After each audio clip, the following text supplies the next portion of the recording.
Hello, everyone. Welcome. It is Thursday night. It is time for Revolutionary Change. I'm Jen Perelman. I'm Peter Hager, and I am hopefully not going to have too many technical difficulties this evening, but as you guys can see, my setup is a little different. I decided to get myself a ring light and flip things around so that way there isn't that horrible glare that you see coming for the first hour plus of the stream. So yeah, I did a little adulting there, Jen. Okay, I didn't think there was a problem before, but okay. Looks good. God. Jen, never change your sarcastic attitude towards me, ever. It wasn't sarcastic. I was very serious. I didn't know there was a problem. It looked fine to me before. Well, I think this is a little bit better. I was trying to improve my camera situation, but this one will do. Well, you're kind of choppy. You just broke up a little bit. Yes, I am extremely choppy. Yeah, okay. So I'm not even taking any chances. If you can hold on for like a minute or two, let me get out of here and come back. What a shit show. Welcome, everyone, to the Thursday night shit show.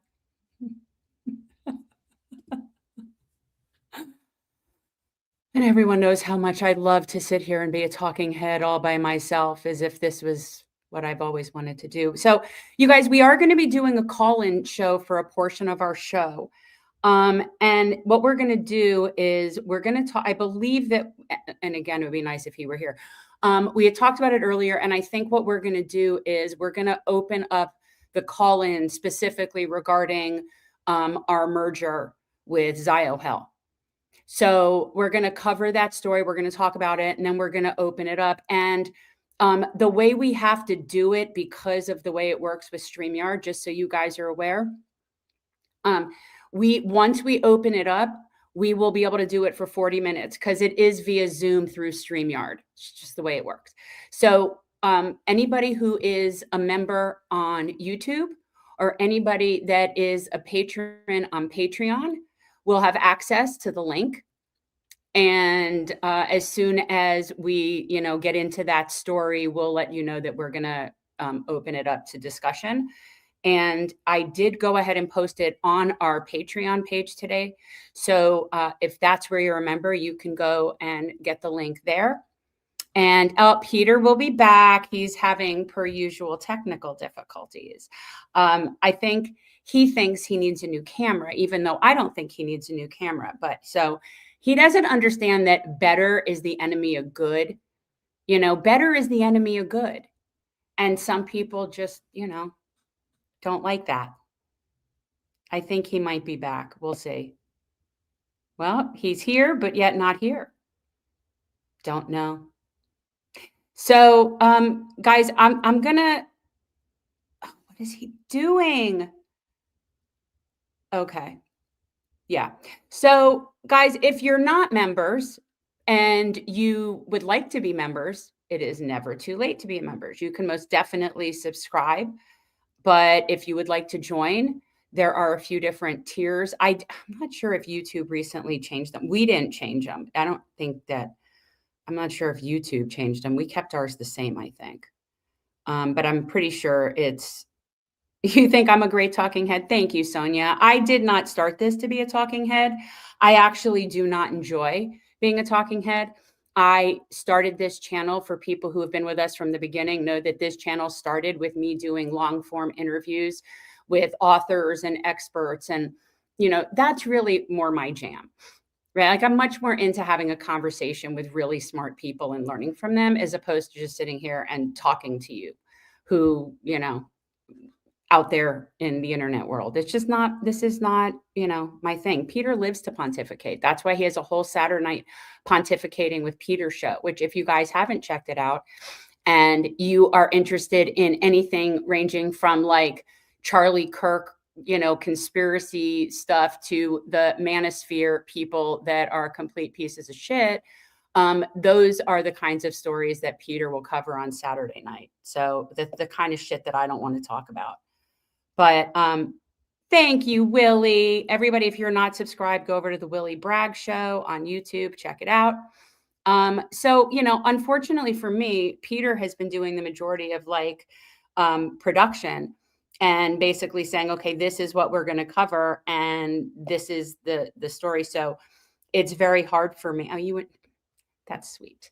So I'm going to think of, well, you know, we're kind of trying to figure out a way, guys, with programming where maybe that is more what I do, are going back to doing long form interviews with people, because that really is much more of what I want to be doing versus sitting here and doing, like, you know, the weekly recap of hell. And maybe I would feel better if there was good information. But from where I'm sitting, we're in almost three theaters of war, and it's a little bit overwhelming. So my understanding is Iran has been decimating the Gulf states over there, the states that are our bitches. They have taken out our bases. They've taken out our detection systems, so that even the last remaining sort of vestiges of those bases are now getting hit without any warning, because all of the early warning systems had already been destroyed. So we also believe we're being lied to significantly about American casualties. I don't know how long you can put that off. I don't know how long you could put that off, because you would think at some point families are going to notice that their people haven't come home. And at some point, there aren't going to be enough non-disclosure agreements to protect us, to protect them from us knowing what's going on. But there is no way that all of our bases have been completely decimated. And by the way, the people that we had stationed in those bases who have since gone to hotels and are staying in hotels in those Gulf states, they've also been being bombed in the hotels, because the Iranian military, they know what we're going to do, because they have had access to Chinese intelligence.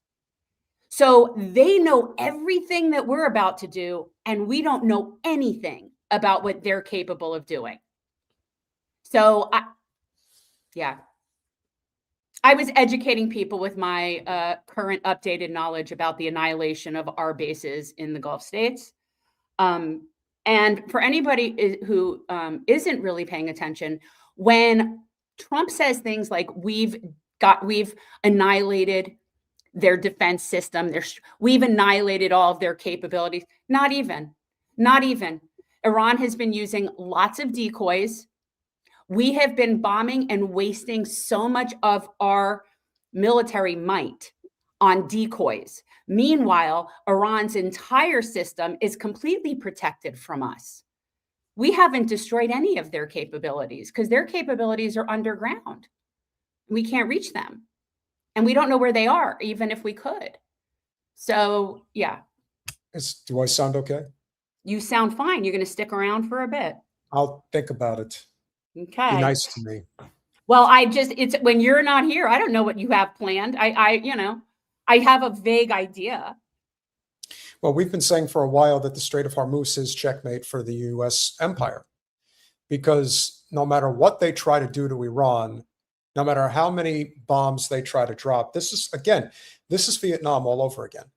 I think it's even more complicated. Oh, no, it's definitely worse than that. But I'm saying the reason why the Vietnamese could not be defeated was because they were willing to die for what they believed in. The U.S. military was not.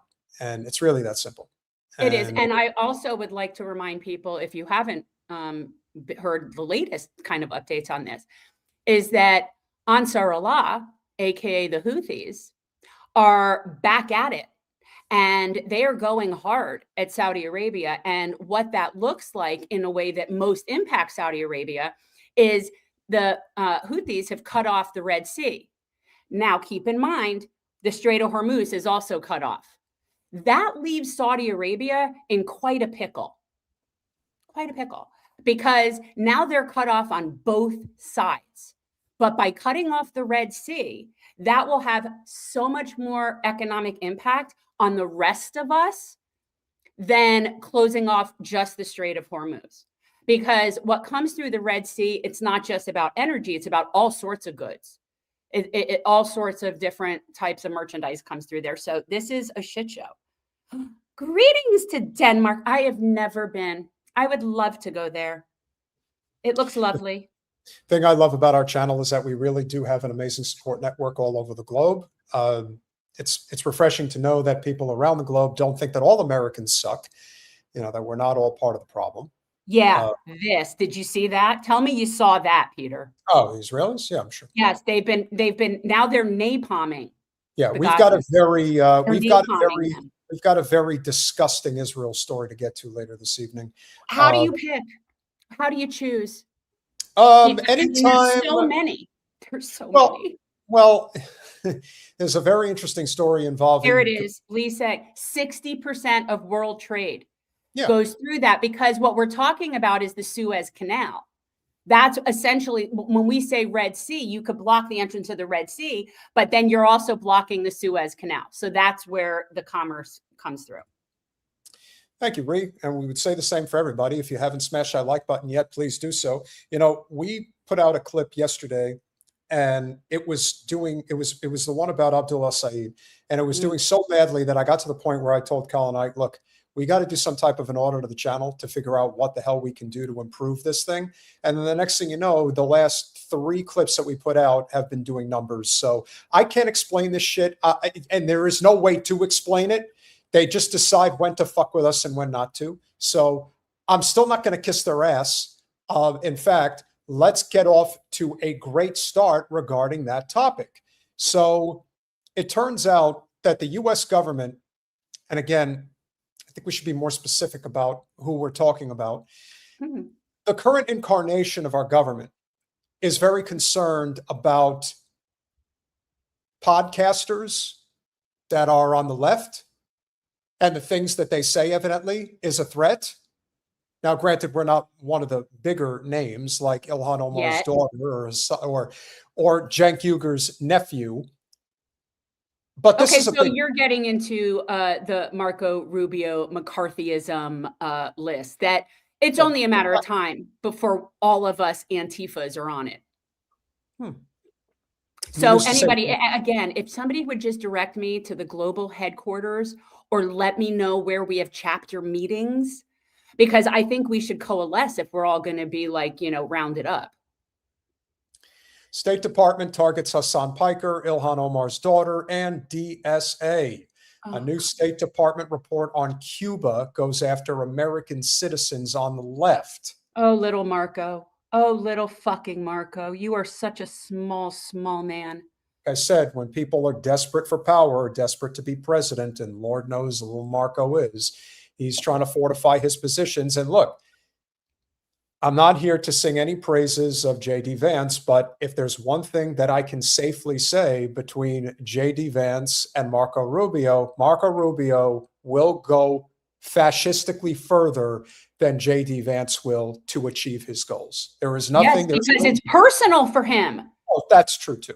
But it doesn't. But even if it was, again. No, he's had a hard on for Cuba his whole life. He was raised with that because he comes from Cuban people who left because they were doing well with the system prior to Castro. One other country on the globe right now has a very similar Hasbara that's doing the same thing. I wonder what that one would be. Could it be Iran? Could it be the Iranians? We've been starving the Cuban people for years, for no reason other than pride. We have a wounded pride thing. Seriously. Jen, can you tell friend of the show, Casey McCoy, that Marco Rubio, probably more than any other politician in this country, wears the most insanely high heel boot shoes? I don't know about that, but what I do know is that little fucking cuck is such a pussy that instead of telling his boss, oh, I'm sorry, those shoes don't fit me, he walked around in shoes too big for his feet because he couldn't say anything. That is who is in charge of our State Department. Someone who's scared. Listen, little Marco appreciates He's everything little. about me, including my shoe size, and I've got really big feet, believe me, big, really incredibly Read a big. room, Donnie. Read the room. And so he naturally wanted to wear the same size, but he's just a little Marco. He couldn't fit into them. Oh, The he's State pathetic. Department, the State Department is trying to smear left-wing organizations and activists as front groups and fellow travelers for the Cuban government. In a report published Monday titled "Cuba, the Capital of 21st Century Communism." Yeah, this little island in Central America. Yeah, yeah. And by the way, they have like their healthcare system better serves than ours does. Oh, They yeah. have They're healthcare one of the there. best healthcare systems in the world. Yeah. They send their doctors to other countries like ours when there's health emergencies. Right. Did you know and they've been able to achieve that despite all of our sanctions and the embargo that we've had on them. Fascinating. In a report published, yes, the State Department singled out political commentator streamer Hassan Piker, Amazon union leader Christian Smalls, the Democratic Socialists of America, and environmental activist Isra Hirsi, the daughter of Representative Ilhan Omar, for allegedly supporting the Cuban government. So what? How is this a crime? Wait. So we need to just like have lists, I guess, because, okay, so it's a crime to support the Cuban government, but it's okay to merge with the Israeli government. Okay, good to know. Good to know. Exactly. Doctors Without Borders. Exactly. This constant stream of Western left-wing activists, influencers, and organizers is coordinated by a network of Cuban-backed nonprofits, foundations, academic and cultural partners. We're going to get to Medea shortly. And even, well, can you decide if Medea is Cuban-backed or China-backed? Chinese-backed, exactly. Which one is it? And then you would have to wonder if, okay, why would, it's so absurd to think that Cuban NGOs have the resources, because remember, this is a very small country that is very heavily sanctioned, but yet they have the resources to be running all of these whole big dedicated US-based travel agencies and running a whole operation here, even though they don't have gas. They have no power, and yet they're running. That's very impressive that they can do this. The report also asserts that the DSA, an organization claiming over 120,000 members, although that number is probably a lot higher now, maintains a fierce, almost religious commitment to the cause of the Cuban regime. Not because the group is controlled by Cuban agents per se, but because the commitment is now simply the de facto policy orthodoxy on the American far left. Yes. We actually have this crazy idea that we should, I don't know, leave Cuba the fuck alone. Yeah. And that those people have the right to their self-determination and their existence without us bullying them. So yeah, that's anybody. I actually wouldn't consider somebody part of the left that didn't have this stance on Cuba. So he's right about that. It seems to be a part of the administration's attack on far left political terrorism. Coupled with an attempt to engineer regime change in Cuba, both led by Secretary of State Little Marco. Under his watch, the U.S. government has taken the decades-long economic embargo against Cuba and escalated it into a de facto oil blockade that has crippled much of the country. You see, guys, when people say that socialism doesn't work, they're not telling the full story. It's like, why are all the Zionist Jews, Israelis hated around the world? They hate us because we're Jews. No, actually, you're only telling part of the story. They do hate you because you're Zionist Jews, but why do they hate you? You see, people hate Cuba because even though they're technically a socialist, communist, Marxist nation, they have basic necessities for their citizens taken care of, no matter how many economic blockades they throw at them. Why do they do that? Because the United States understands that their empire is crumbling.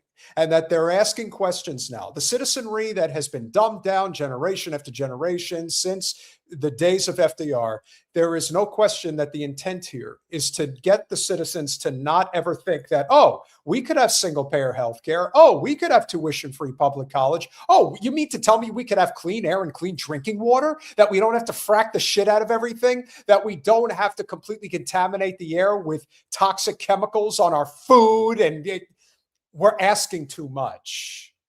So that's why they have to shut us up. Oh, we're punishing Cuba for their just very existence. We've been doing that forever.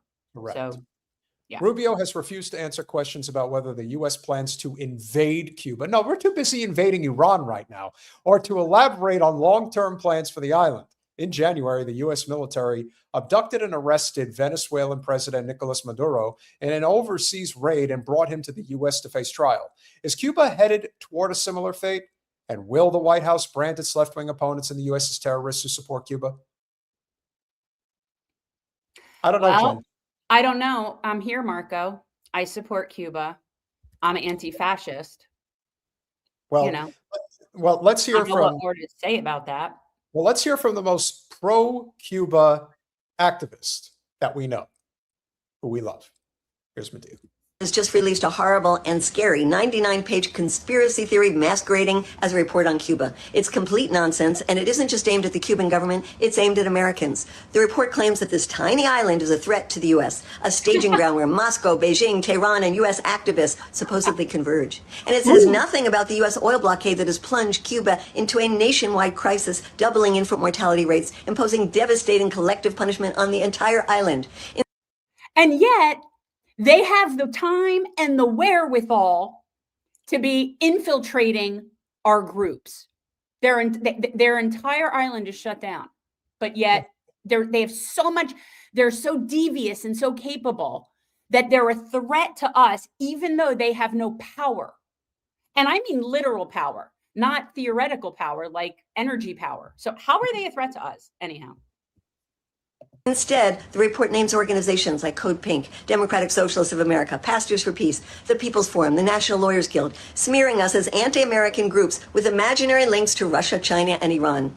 This isn't about national security, folks. It's about silencing dissent. It's about justifying even more aggression against Cuba while turning advocates for peace into suspects. We've seen this before. It's called McCarthyism, plain and simple. At Code Pink, we're now under investigation by the Treasury Department. Why? Because we brought medical supplies to children's hospitals in Cuba.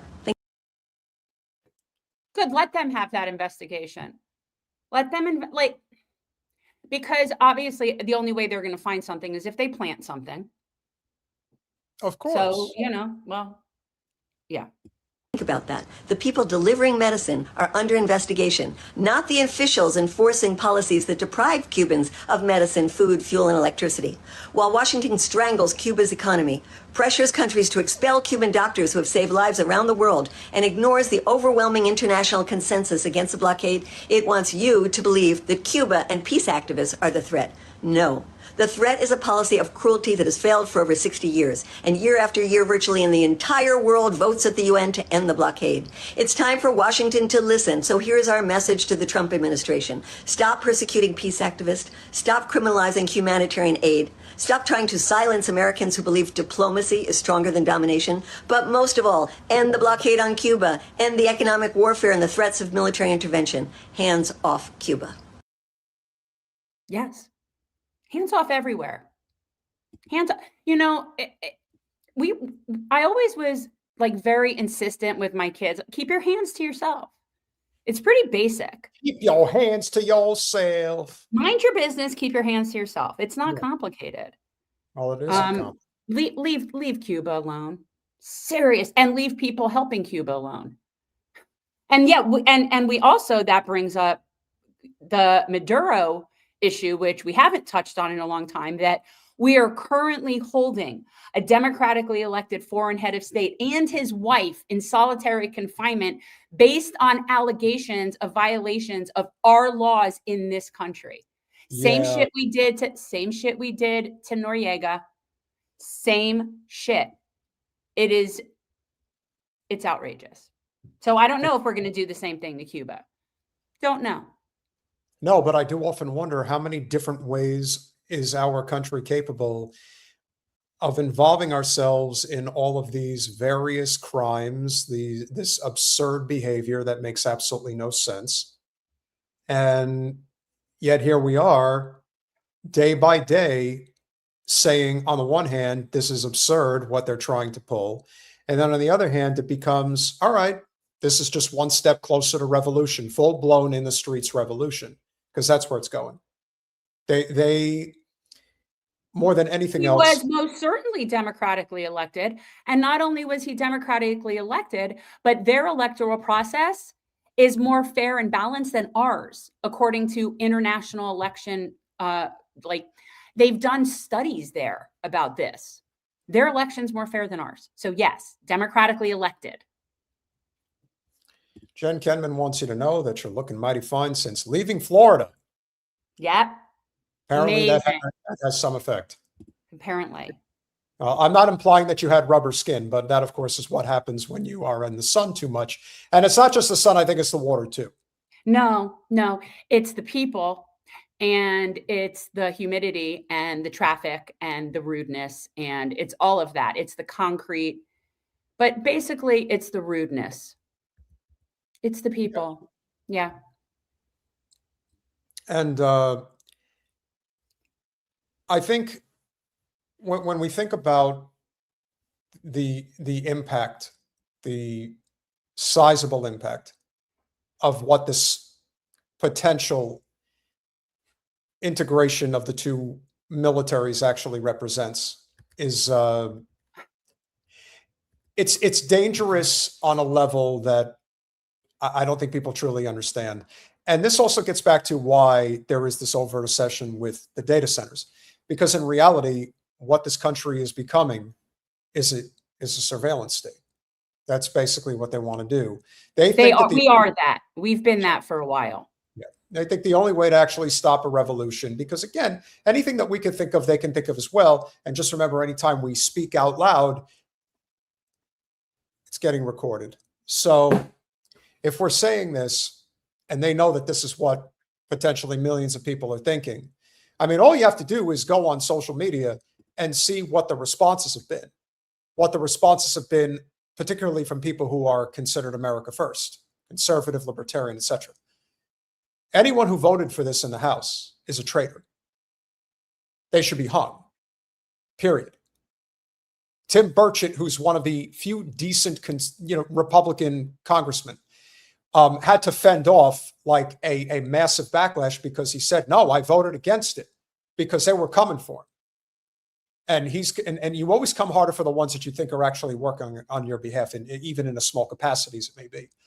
But as we are now seeing, Lauren Boebert, her excuse, my staff lied to me, all right? And let me tell you, that may seem stupid, but when you consider how dumb so many of these federally elected representatives are, that they don't know their asshole from a hole in the ground, that they basically take the word of their staffers, much like Trump is convinced that he's having daily phone calls with the powers that be in Iran, when in reality he's talking to somebody like out of what was that movie? The one with Christian Bale and I don't know. Amy Adams. The one where they're playing con people. Anyway, the point is that they had to hire somebody to pretend. American Hustle. Like they had to hire somebody that was an Arab sheik. In reality, he wasn't. He was an actor. And this is essentially what I think is happening with Trump. He thinks he's talking to a sheik every day, and in reality, he's talking to an actor or somebody else. And he could be talking to a hologram and thinking that it's real, as we've seen that happen. Well, listen, I had an opportunity to speak to Teddy Roosevelt. It was really amazing. He really thought he was talking to him, didn't he? He thought it was like a pre-recorded. Well, it definitely helps explain how and why it would be so easy for him to believe that he's talking with Iranian negotiators. Yeah. The Iranians are not talking to us at all. Not only are they not talking to us, but they're not even entertaining our ideas of talking to them. They're done. Now, let's get one thing out of the way right off the bat. It is obvious that if anybody was ever questioning whether or not the merging of these two military, and again, you can call it whatever you want. You can say that it is forms of intelligence and this. No, it is the integration of the military between the US and Israel. That is what they are attempting to do here. Now, Senator Moreno from Ohio has already come out and said, I'm not going to sign on to this bill if Section 219 is still included. Well, we'll believe it when we see it. But and again, people need to understand that that's why they throw so many different things into one piece of legislation, right? Because they'll put something in there that they know people absolutely want and want to sign, and then they'll throw something in there that they don't like, and they force them because of all the groups that want them to sign for the thing that they want. And they do this on purpose, which is one of the problems that we have with our legislation, is that we don't do single line legislation. Like, there needs to be single issue bills. Can we just talk about the fact that the Prime Minister of Israel sends personally typed letters to American Congress members? Like, is that not crossing some serious ethical lines there? No more so than the fact that all of these Congress members have Israeli flags hanging outside of their offices, and you have people that are wearing IOF uniforms into the Capitol. So I don't know. I think it seems kind of par for the course. Well, that's why the podcast, listen, when Thomas Massie sat down for that podcast with Tucker Carlson about 2 years ago and said that these Congress members all have AIPAC handlers. Yep. Like, at that point, they said, oh, we got to destroy him. Like, we must destroy him. Which is interesting. We already knew that, by the way. Like, that wasn't anything that we didn't know. We already knew that every member of Congress had AIPAC handlers. Anybody who'll take their money has a handler. So do the math.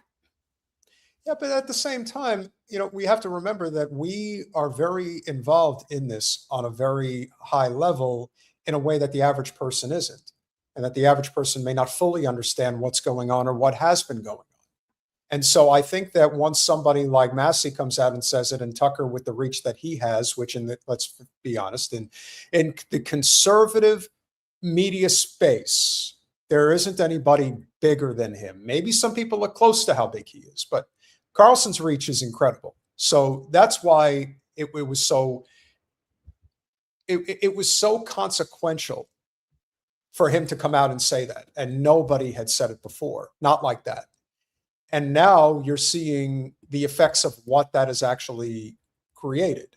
Now what we're faced with is this reality that we are overrun by this genocidal state in conjunction with our State Department that is bought and paid for by these very people.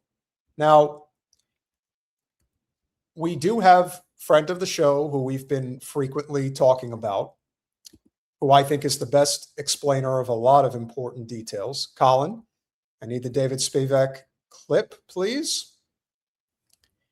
If anybody's going to make, and it's funny, the way he explains this bill, it's explained from the concept of, kind of like learning for dummies. Well, this is what David did to help you understand better what this bill is all about and why it is so bad. So if you're wondering why guys like Jeffrey Epstein, why AIPAC exists, the National Defense Authorization Act, or the NDAA, is written in pages of legal language that most people will never read, but every American should understand.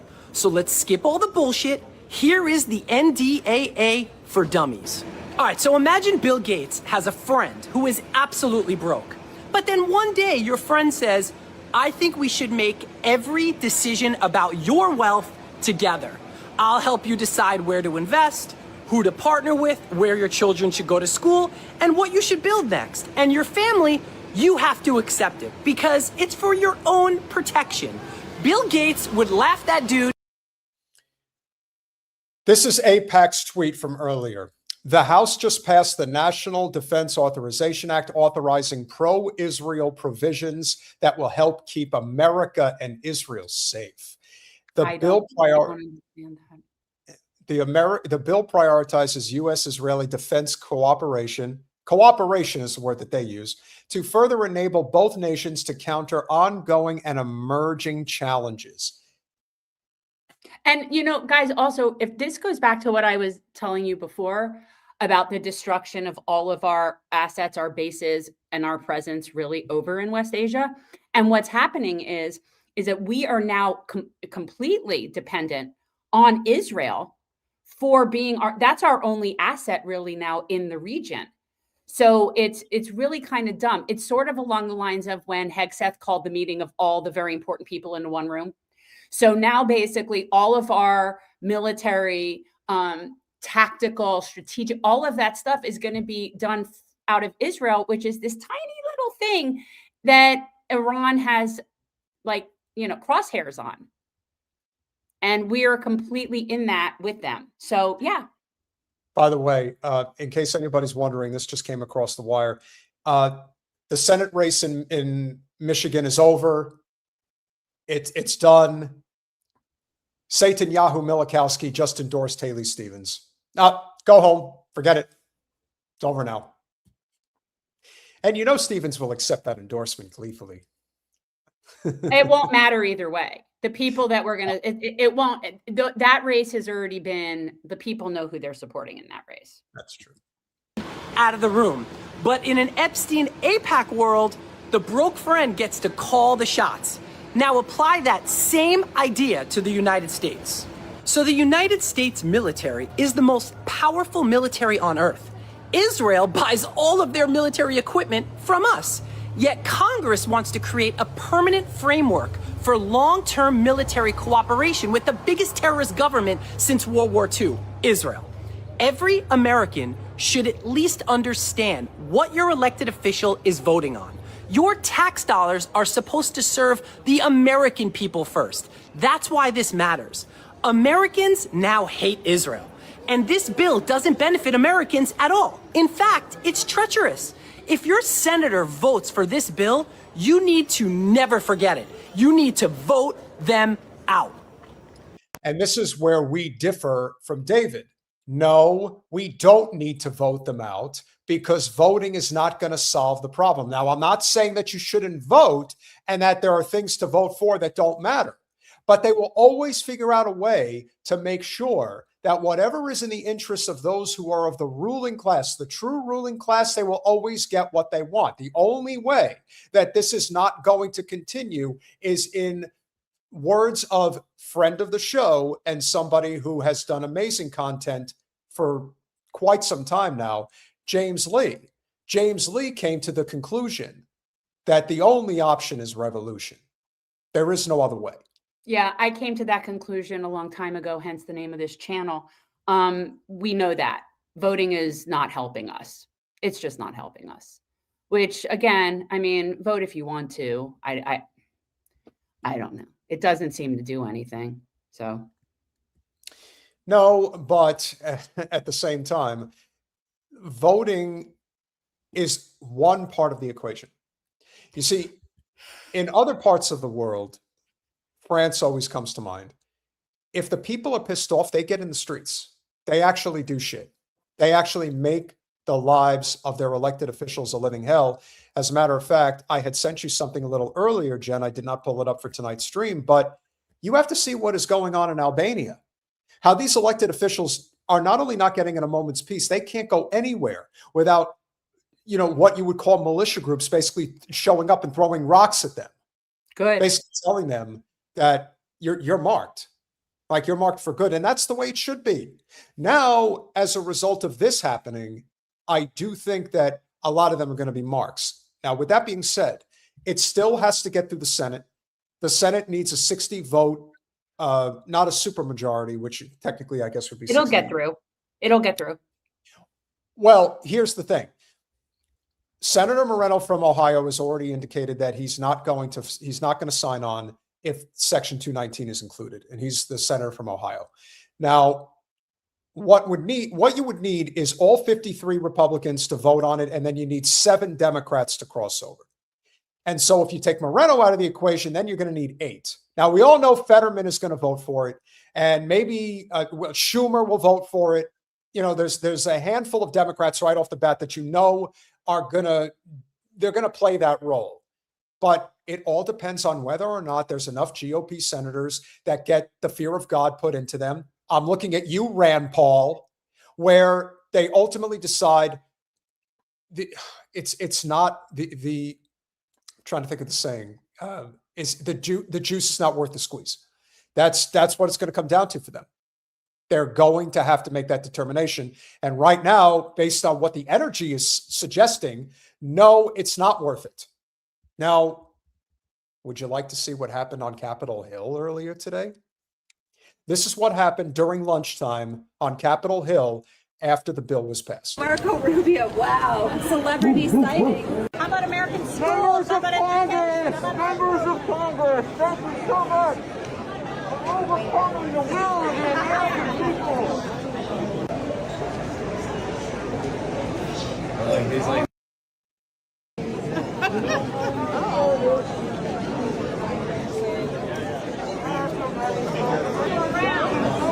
I put my hair down. Thank you.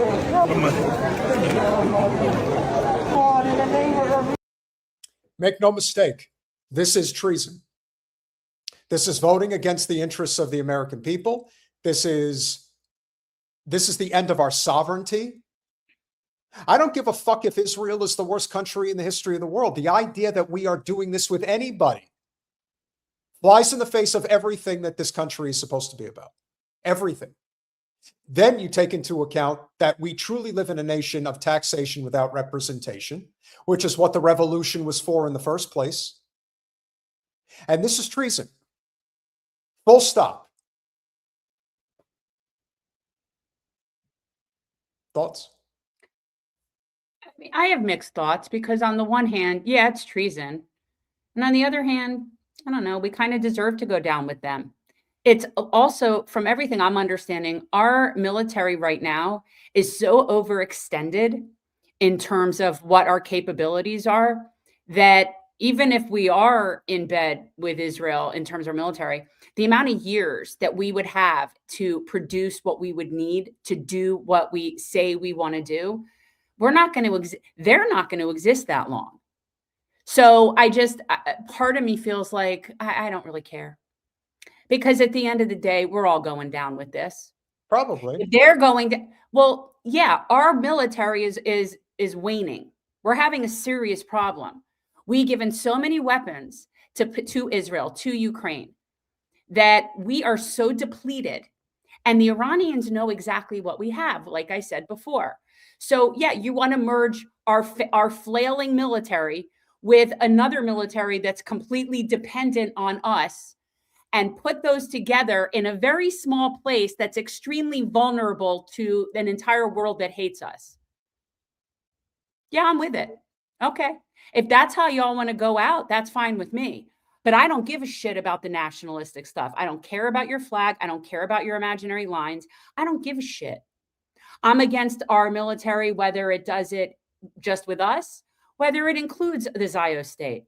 I will not like it in a box. I will not like it with a fox. So I don't give a fuck. I'm against it either way. That's what my thoughts are.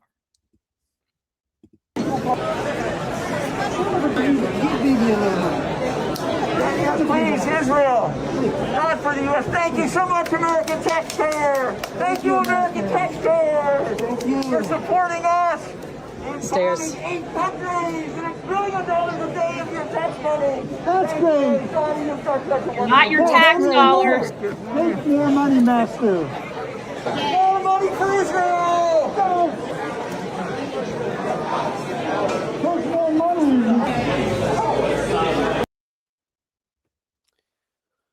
From Massie, final vote total for the NDAA today, which tragically merges our military tech and supply chains with Israel's. Let's hope this version falls in the Senate because Section 219 is a betrayal of our sovereignty. Yes. I would suggest that everything that we've been doing in relation to the Zio state from the beginning of our relationship with the Zio state has been a threat to sovereignty. And again, I don't care. Not about that. So No, but I also think that this My people are fucked either way. The people that I care about, the people that I'm fighting for, the people that we are about, our people, we're fucked. We're going to be fucked whether or not this passes or not. This passing and the blah, blah, blah, blah, blah, blah, blah, blah, blah, it's not going to make a bit of difference because in a few years, Israel will no longer exist. We won't be the world hegemon. And it really won't matter, except for we'll have a depleted military. And then we'll just have to like hope for the good graces of the countries that we've been bullying for our entire existence to not do the same to us when we are no longer capable of producing what we need to support ourselves. Because we're not. But at the same time, you and I have discussed that while it is absurd what they're doing, all they're doing is accelerating this revolution. Yes, that's what I'm saying. You're taking a military that is being so rapidly depleted, and now you're combining it with a country that depends on us militarily. Yeah. So they're not adding anything to us. We're completely depleted, and you want to merge those two things. All right, you're merging shit and shit. Okay. What's that going to do? I don't know. It's not going to do anything. It's not going to change the dynamics. It's not going to change the fate. So I guess, yeah. But if that pisses off enough people on the red team that they want to come out and join the revolution, then I'm here for that.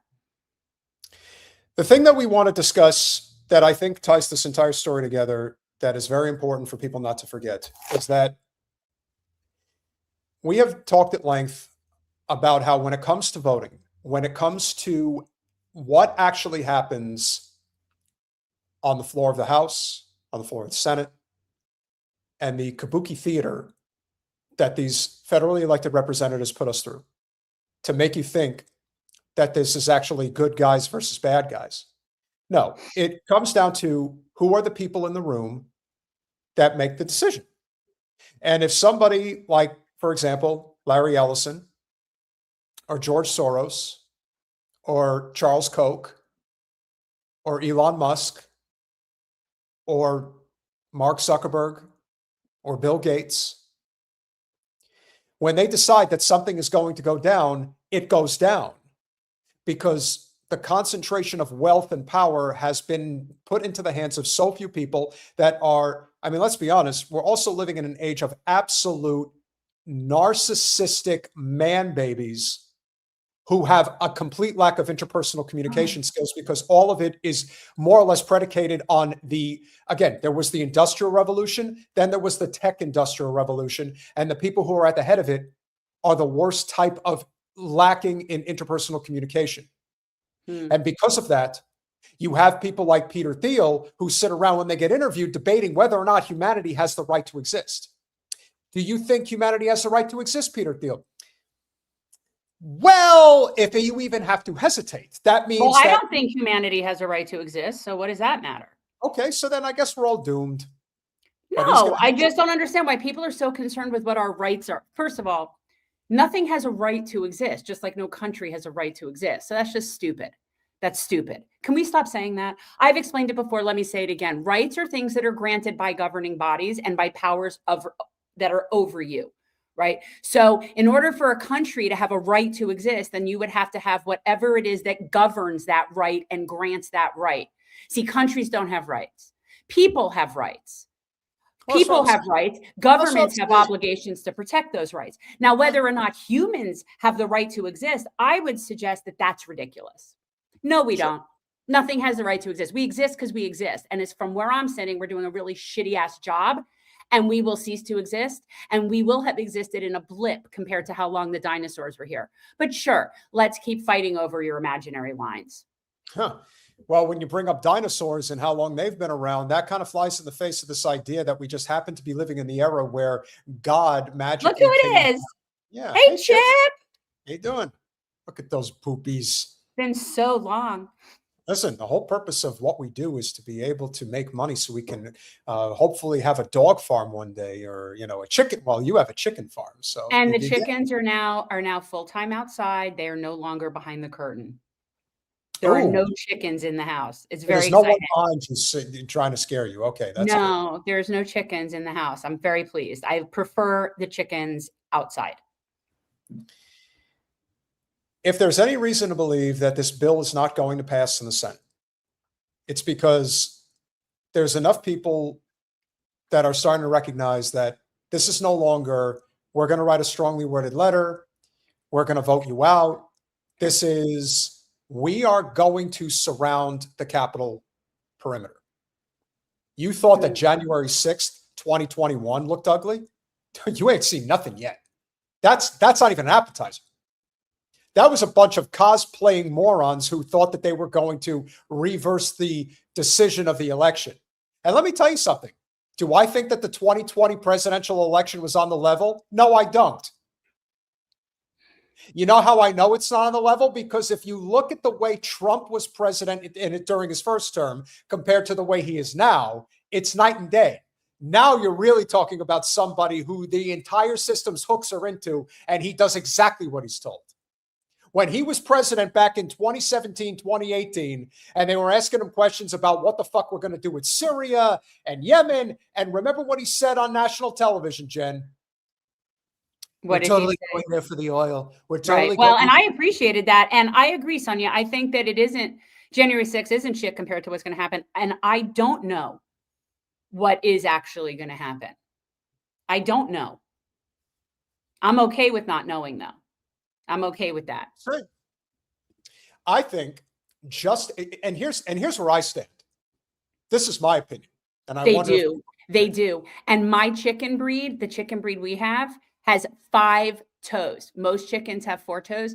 These chickens have 5 toes. And also their toes have feathers on them. So they're extremely weird looking. They're Edith very doesn't. funky. Edith doesn't. We have one chicken. She's adopted. She's different than the other 5 chickens. Edith is different, and she has regular chicken feet, not freakishly 5-toed chicken feet like our chickens. Alex, it is a coop. It is a chicken coop. He's talking about. I know he's talking about J6. I'm making fun of it. I think it's ridiculous. There is It's a chicken. ridiculous. The coop is where the chickens are. Is where the coop is. Here's the other thing that I will say. The second something smells like a rat, the second something is off, is the second you know that it's all bullshit. Once it was determined that there were feds in the crowd that were egging people on to go inside, Of course. you know it's a setup. Of course. Now, it always was. Everything about him is a setup. Right. Were they stupid? Butler, Pennsylvania? Yeah. Again, here's the thing. Were they stupid to show up like that at the Capitol? Sure. I still want to know how there are people that listen to Nick Fuentes, even though he is on video with a megaphone saying we have to storm the Capitol. And yet he never got arrested. Nothing ever happened to him. And yet somehow he has a multi-million-dollar operation of a podcast. Nothing to see there. The fifth toast, the tasty. Of course, Travers would say something like that. Of course he would. We're going to name it Sheku. Sheku? Because our chickens are French. They're a French breed. So we're naming the coup Sheku. And the biggest problem with liberals, and this is the whole thing about like Moms Demand Action and any of these NGO organizations that you have to remember, is that when it comes to giving up liberty, it's the comfortable liberals that are the first to say, we need another Patriot Act, we need this security, we need that security. And why, yes, Casey, you do. Funny you should bring that up, which is how January 6th was never going to happen in the first place. You do need the military or a military, right, in order to have a coup. So what could that look like? Could that look like a military full of people that are pissed off, conscientious objectors that have just fucking had it, and they have decided that their oath was to the Constitution and not to the crazy people? Maybe. Yeah. But then that's what you're looking at, is a split in the military. But you are correct. There cannot be a coup without military. So yeah, that's where we are, unfortunately. I also want to say that whatever is going to happen here, I don't think anybody should back off if for some reason we're able to, the citizens put enough fear into the Senate to say, all right, we can't pass this, that we have to make it look good. We got close, but not close enough. This is a different world we're living in now. This isn't like your run-of-the-mill corporatizing of the United States government and its country as a whole. You have a genocidal death wish state that is not going to tolerate anything less than us giving them everything that they want. We've already done that, though. Yeah. We've done that to such a detriment that we're already so depleted. Again, if this were 20 years ago, then you would have a different kind of argument in terms of what that merger would mean for us. But we've already given all of that to them. Right. So, and whatever else we haven't built yet is going to take years to do anyway, and it won't make a fucking difference. So, again. Jen, Chip does not agree with you. I would say elections could matter, but the average citizen just doesn't want to be bothered. And there's too much suppression. This is why the SAVE Act and all of this shit happens. Well, wait, when I say elections don't matter, I am specifically talking about this country right now.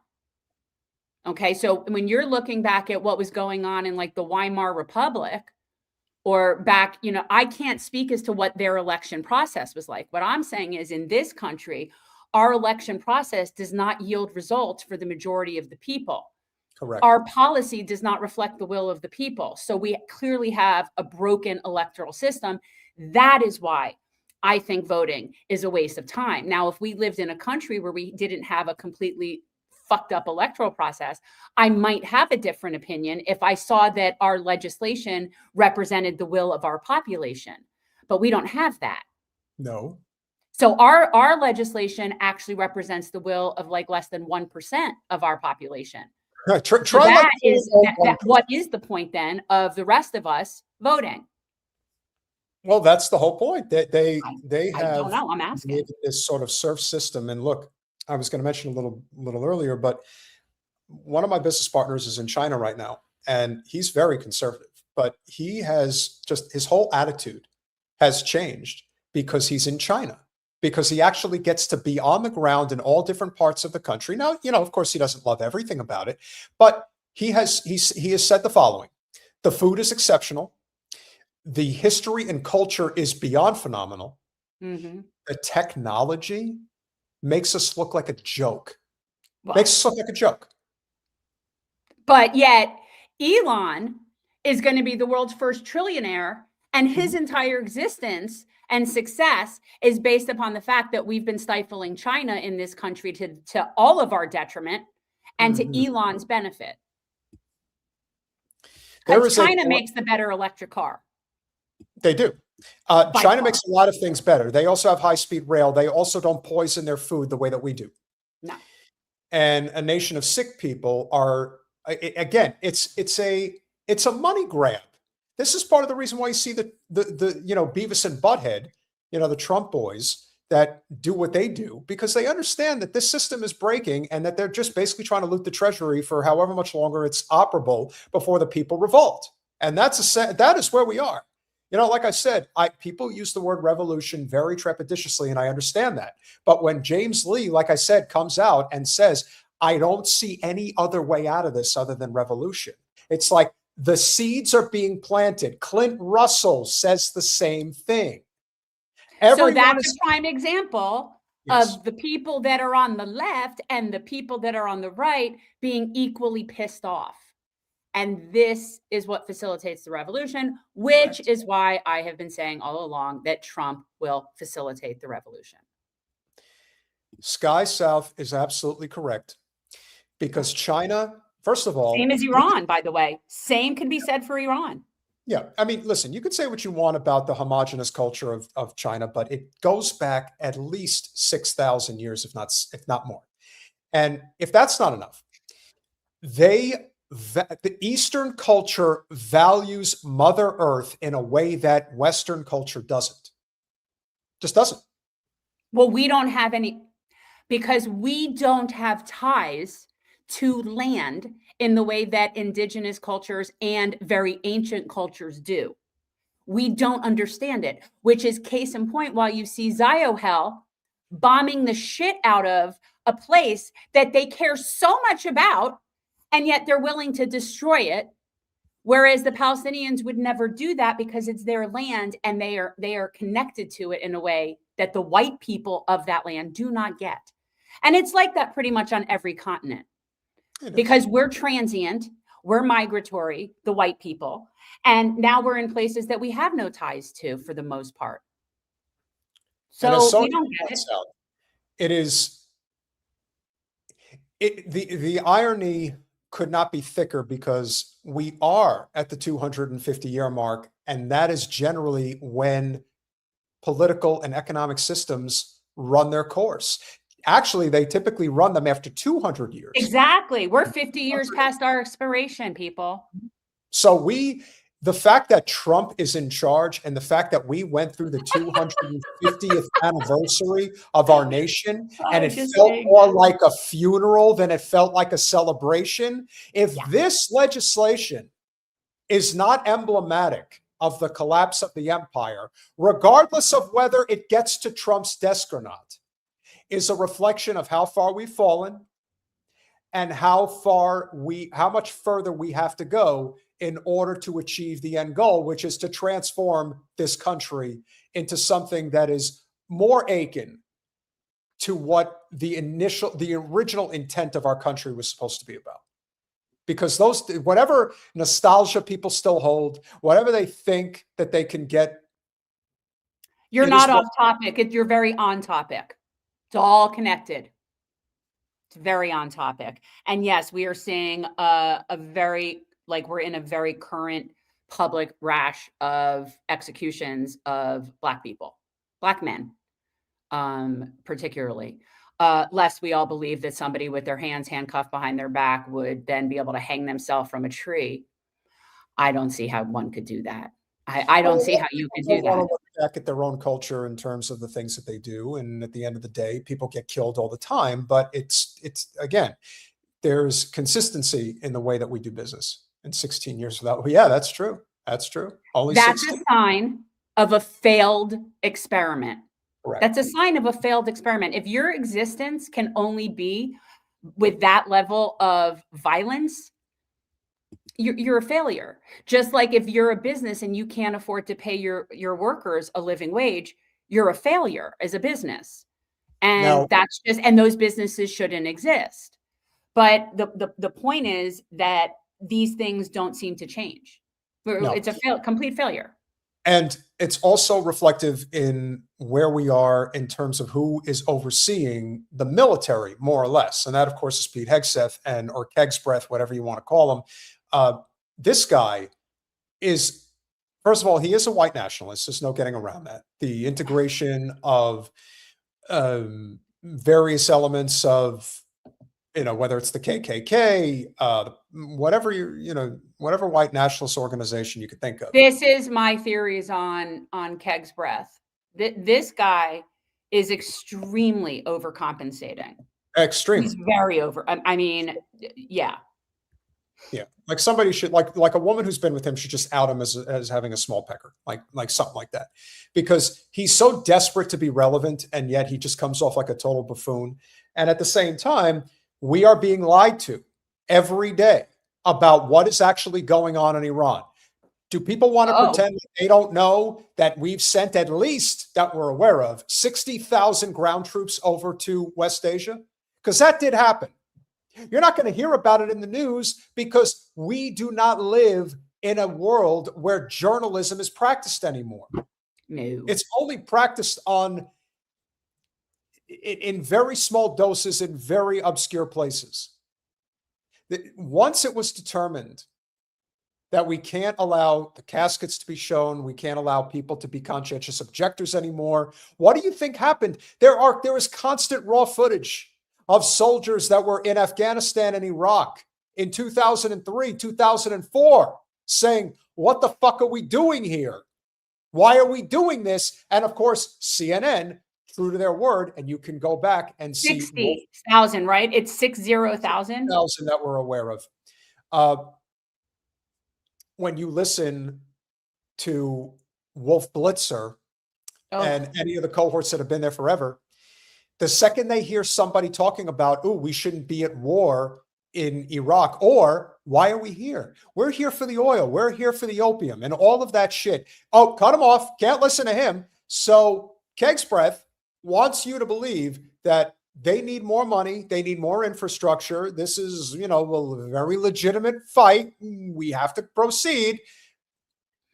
God help us all. You said before, not fully funding this department, the Department of War. And we know what that means, that means 1.5 trillion, given the world that we live in and the disaster of what the Biden administration budgets gave us. It's Biden's fault. That's what it is. Oh, this piece of shit. The idea that he could so flippantly say 1.5 trillion is what we need. The budget that they just passed, remember, it's the NDAA budget. That includes Section 219, the merging of the two militaries. You have $1.15 trillion, the highest budget it's ever been. They want to add on an additional $350 billion. Yeah. Well, they're going to need it. They're going to need it because, like I keep saying, our weapons, our ammo, our stuff is not capable of doing what they want it to do. We don't have the amount and we don't have the quality that we need. We are fighting a war now based on weaponry that's post-World War II shit. That's a fact. And so what we know of them is nothing. We've wasted so many millions and millions of dollars in the past weeks shooting at decoys. And I'm talking about decoys that are chalk drawings, literally drawings on pavement of airplanes. And the Iranians have lots of decoys all over. So a whole bunch of the stuff that these guys are blowing up isn't even real. And yet that expenditure of our resources is going to be a problem. And he knows it, which is why he has to ask for so much money. How much grease is in his hair, Jen? He's just so gross. It's just. And we didn't even talk about that ridiculous flyover thing where then he's like, the flyovers will continue until the morale improves. Like, first of all, the saying was the beatings will continue until morale improves. That's the original saying, you fuck. But the amount of laws that they violated by doing that, not just FAA laws, not just like FAA laws, but military laws, their own laws that they violated regarding that. So, I mean, this guy, he's ridiculous. I don't think I could even take him seriously. Like, I would be laughing at him. I can't. It's very hard to take him seriously. Keg's Breath, Colin, check your phone, please. Keg's Breath is somebody who I don't want to presume based on appearances or what I have seen, but I have listened enough to his attitude, his disposition. Pete Hegseth is the type of guy that if he told me that he creeped on women or that he assaulted women, oh yeah, I would believe it in a second. Well, you heard that whole thing about with the testosterone shit, and then there was that clip of Jesse Waters basically going off on this whole tangent about, well, you better watch out. Those service women and the women in other countries better watch out. If our men are, they're going to be like wild animals. Like, it's a joke. Let me tell you, him and Jesse Waters, two peas in a fucking pot if there ever was. Wow. Not funding this department at 1.5 trillion, I believe, is the greatest threat that our nation faces. Now, I will say that, and I am by no means a fan of Kirsten Gillibrand, not. But she actually did a very good, I thought she did a good job of questioning him and getting him all caught up in his shit. Because on the one hand, they keep saying how they've completely eviscerated Iran's capabilities. Okay, well, then if you've done that, then why do you still need so much money? Right? And she really did a good job of pegging him down. What? Because again, it's the looting of the treasury. They're stealing our money. Wouldn't surprise me in the least. And again, they're stealing our money. And you know what?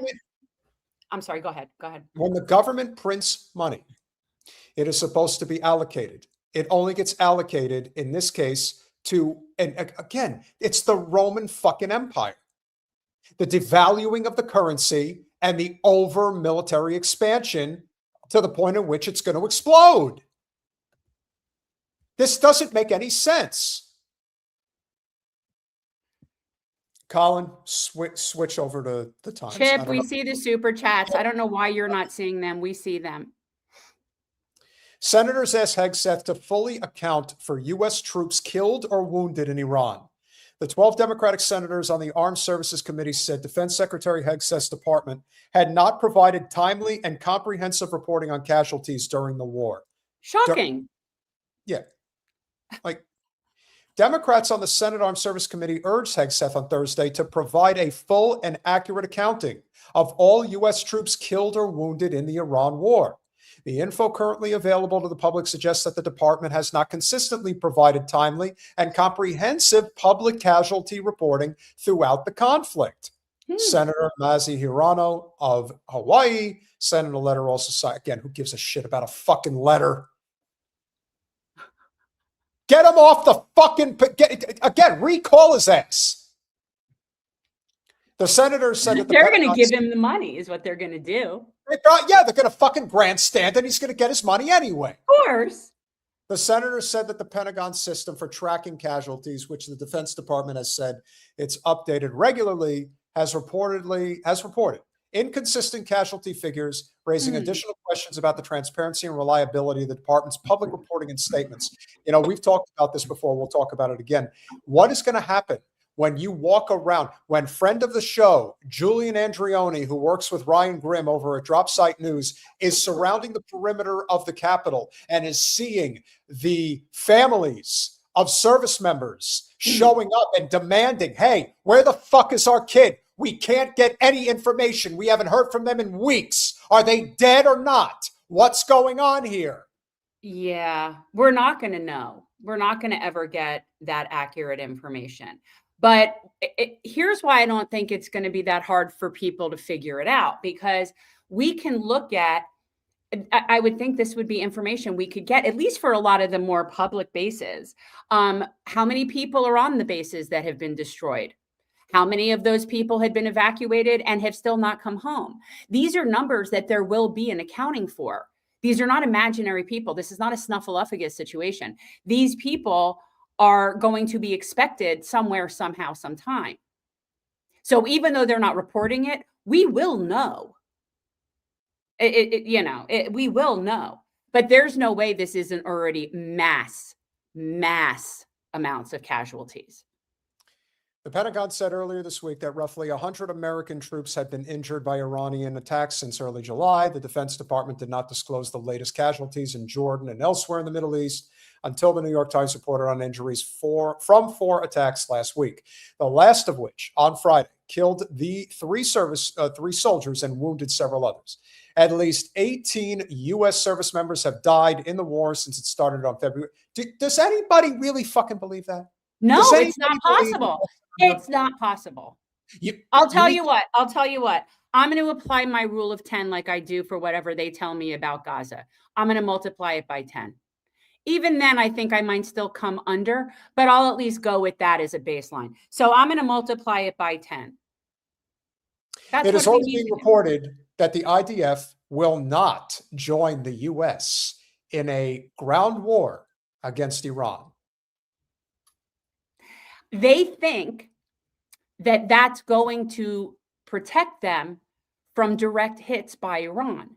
And it is right now, actually. That is working because Iran won't strike Israel unless Israel directly strikes them. That's how Iran works. They actually engage with, proper rules of war, and they have a certain amount of honor and integrity. So right now, they're only fighting with us. And the best way for them to fight with us is take out all of our bitch assets over in the Gulf states. So they've been going nonstop at Bahrain, at Kuwait, at the UAE, and now even as far as Jordan. Now they've moved west to Jordan. And it's only a matter of time before it hits the Zio state. And now that we're merging with them, good. So now we're going to put our assets in Israel and become one. Well, then that justifies Iran hitting Israel, even if technically Israel doesn't hit them, because we're one and we're hitting them. So maybe what this merger does is it justifies Iran finally leveling Tel Aviv like it should. Here's hoping. No complaints from us. So apparently Ralph Nader made a statement and says that at least 500,000 Palestinians are dead in Gaza. Yeah, I suggest you go back and look at our show from a long time ago. I said that. Colin, please cue up the other story. It has to be at least. I can't with these numbers. It's so absurd. The Hegseth budget. Defense Secretary's $1.5 trillion ask reveals military industrial chaos. The Pentagon head proposed a 44% increase to Second World War levels while woke programs are gutted. Look at that guy. Look at that guy for a second. He's a Colin. Who, Petey? Little Petey. And he thinks that he is so serious. Like, he takes himself so seriously, which is why he's so ridiculous. Yeah, of course. I mean, again, it's this overcompensation. It's like he's desperate to be able to put on the uniform and put the stars on. Good God. You can't make this shit up, man. When the Department of Government Efficiency, we're still on that kick. Wait, you mean the Department of give Elon Musk access to all of our information? Oh, okay. Data centers. Was raging unchecked through the federal government in February of 25, the U.S. Defense Secretary Hegseth ordered his subordinates to find cuts of 8% a year for the next 5 years, theoretically trimming a total of $340 million from the Pentagon budget. Yeah, good luck with that one.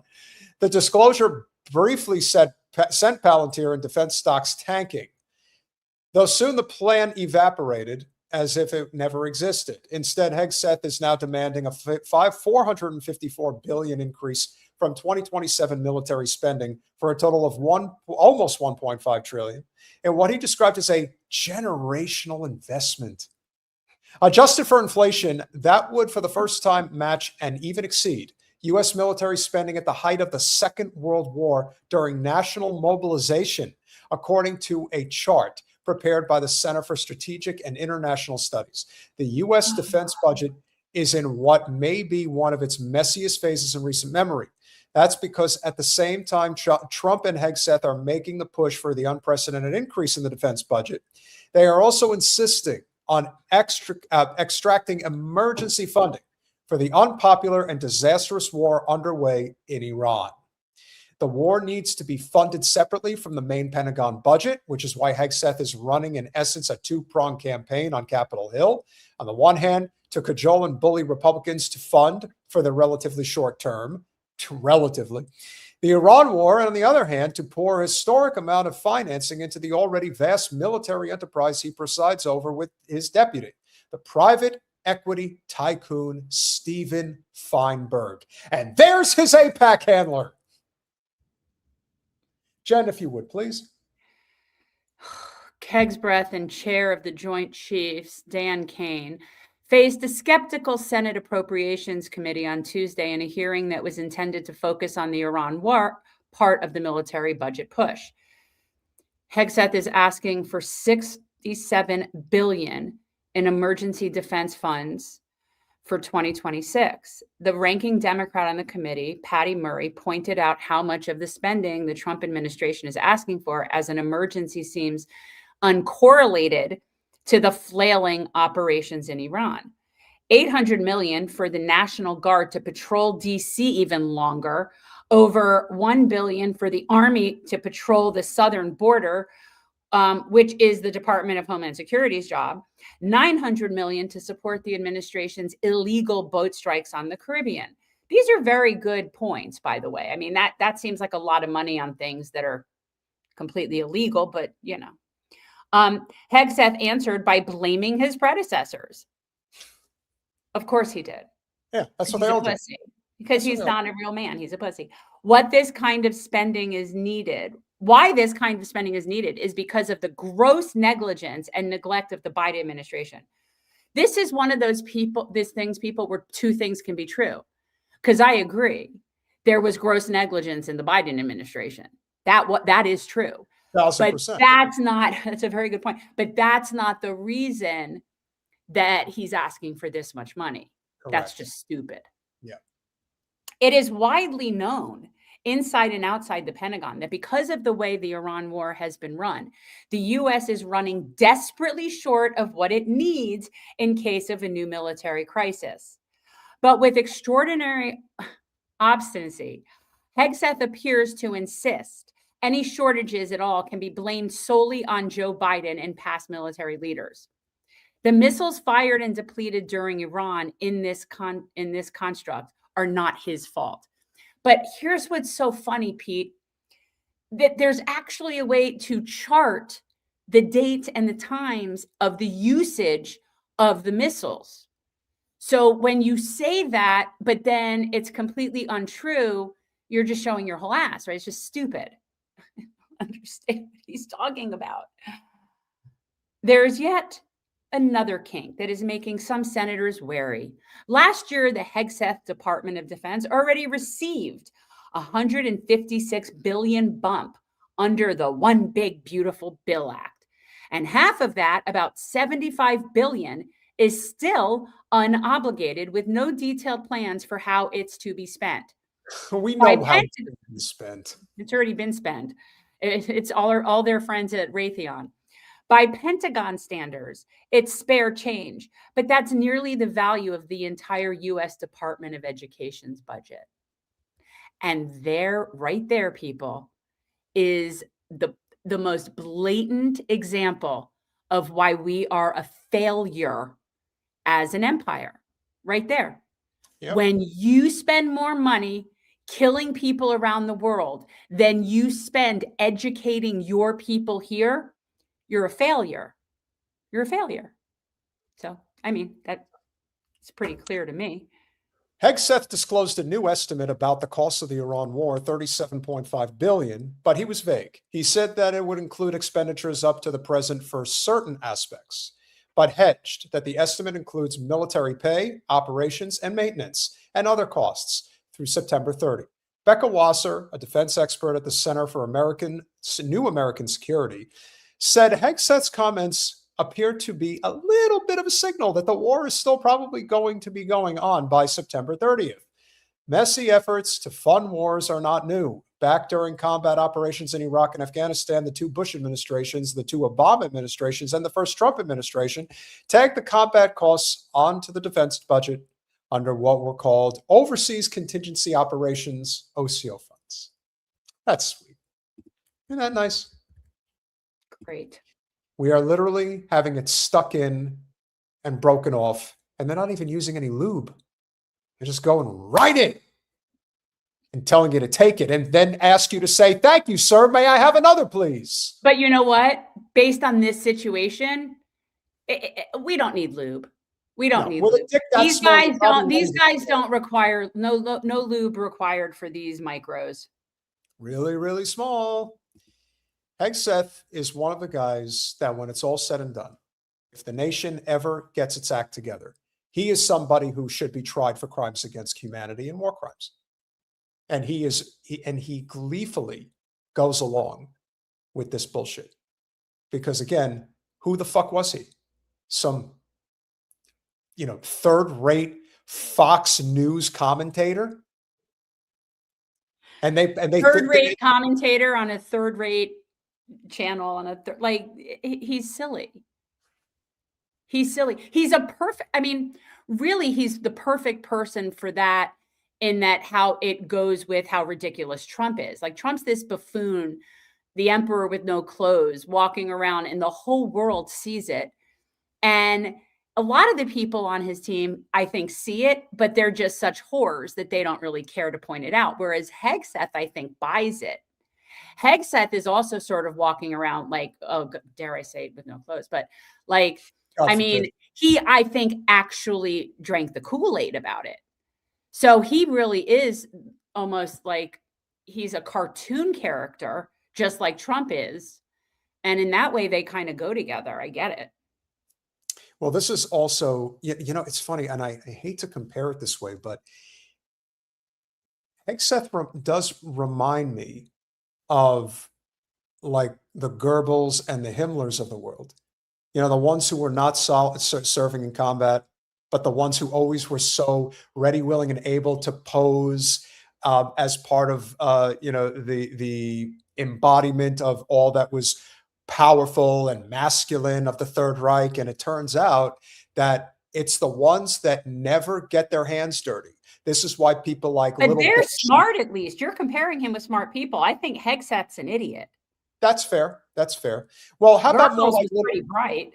Well, sure, but how about somebody like little Ben Shapiro? He would be an example of somebody who wants to pretend like he's tough. As I pointed out, if you guys see the clip that we posted earlier, you've got little Ben bragging about how, oh, well, listen, if I was in charge, you know what we would do? We would just drop the bombs and then we'd be out of there. I would so drop the bombs. He's just one of those guys who is aching to prove his masculinity, that of which he has none. But, sometimes that's what happens. That's what they are aching for. And in the end, the collapse is already happening. And the revolution, as you've said, is already happening. So just be prepared. It will get worse, but the more noticing that happens, the faster we, as one would hope, as a nation, bound together to take it back. If there is a person who I do think is making that concerted effort to take it back, it is Thomas Massie. And I think he is going to be in a position where the pressure, especially now, is going to mount substantially for him to run for president in 2028. And given that the Democrats are already laying the foundation for AOCIA to run, that it's going to be quite an interesting situation once the midterms are over, and then immediately it's going to be this total shit show of people that are going to be running for office. But what I will say, and this is one of the reasons why a lot of people were concerned about Tucker Carlson, because in the end, most people just assumed that he was going to be loyal to J.D. Vance. This was an interview that he gave, I believe, yesterday, or shortly after the vote was in. I wanted to ask you, what about Thomas Massie then? No, I love Massie. People are throwing his name around. I have no idea. Would you support him? Would you back him? Well, obviously. I mean, I just think he's a friend of mine. I admire him. Okay. He embodies attitudes that I thought defined our country. Decency, honesty, principle, self-reliance. All four of his children are happily married and love and respect him. That's another thing. I just have to say it. If your wife and children don't respect you, why would I vote for you? I don't know. The people who know you best have found you wanting. You haven't been a good father. Why would you be a good president? That reminds me of when Herschel Walker was running for the Senate in Georgia, and his son had to basically come out and say, not only has he abandoned me, but he beat the ever-loving shit out of me as often as he could. And that's just scratching the surface of just how bad our federally elected representatives actually are, because they suck really bad. But, Massie, if he has the backing of Tucker, if he has that type of an infrastructure right off the bat, I mean, that's some big stuff right there. And we're going to get to another little interesting story in a second from this, but we'll continue. I don't understand. I've never understood that. And so I would never again vote for someone whose wife, particularly his wife and kids, didn't respect him ever. Mm-hmm. Do you think he's a legitimate threat in any way, despite it being electoral? Who? Are you busy? Tucker? No. Massie? Well, I mean, if he decides to run, but I mean, who knows? They'll keep McConnell on life support long enough that he won't have a chance to run for that seat. And I don't know that Massie will get enough money that he could do a national. I don't know. I don't know what to make of it. Well, we saw what Bernie was capable of doing. Are you doing something? Yes, I am. Okay. And I'm asking you in the chat, like when you wanted to do the call-in, but we're running out of time for that. So I don't know what you're, so I am, but I'm not sure, what you're doing here. Oh, I just saw, okay, I saw the message now. That's all, again, or you text me. That's fine. Guys, we are going to do a call in shortly, but I want to get through this because there's another angle to this story that I think is important that we get to. And yes, I do believe that Tucker Carlson would have a tremendous impact on Massie's ability to run a legitimate campaign for president if he is backing him up. And yes, again, Jen and I both did not think that Tucker Carlson was going to run for president. I don't know why. I never said he was going to run. Why they were on that kick. That didn't really make any sense to me. But counter that with what's going on with the Democrats. And this is hilarity of the worst kind. South Carolina Democratic Party chairwoman Crystal Spain, if Nevada goes first before South Carolina in the primary calendar. So the Democratic establishment, again, we talk about the fact that there is no legitimate especially for president. You cannot become the presidential nominee in the Democratic Party if you are not bought and paid for by corporate special interests. And so they're arguing right now, the Democratic establishment is trying to have South Carolina be the first state in the primaries in 2028. So Crystal Spain says if Nevada gets elevated over South Carolina, it would be because of their Latino vote. So now it's a race thing. So you would then be telling black voters that you matter less than brown voters. And I refuse to believe that our party wants to send any type of message like that. And here's the lovely lady that made that statement.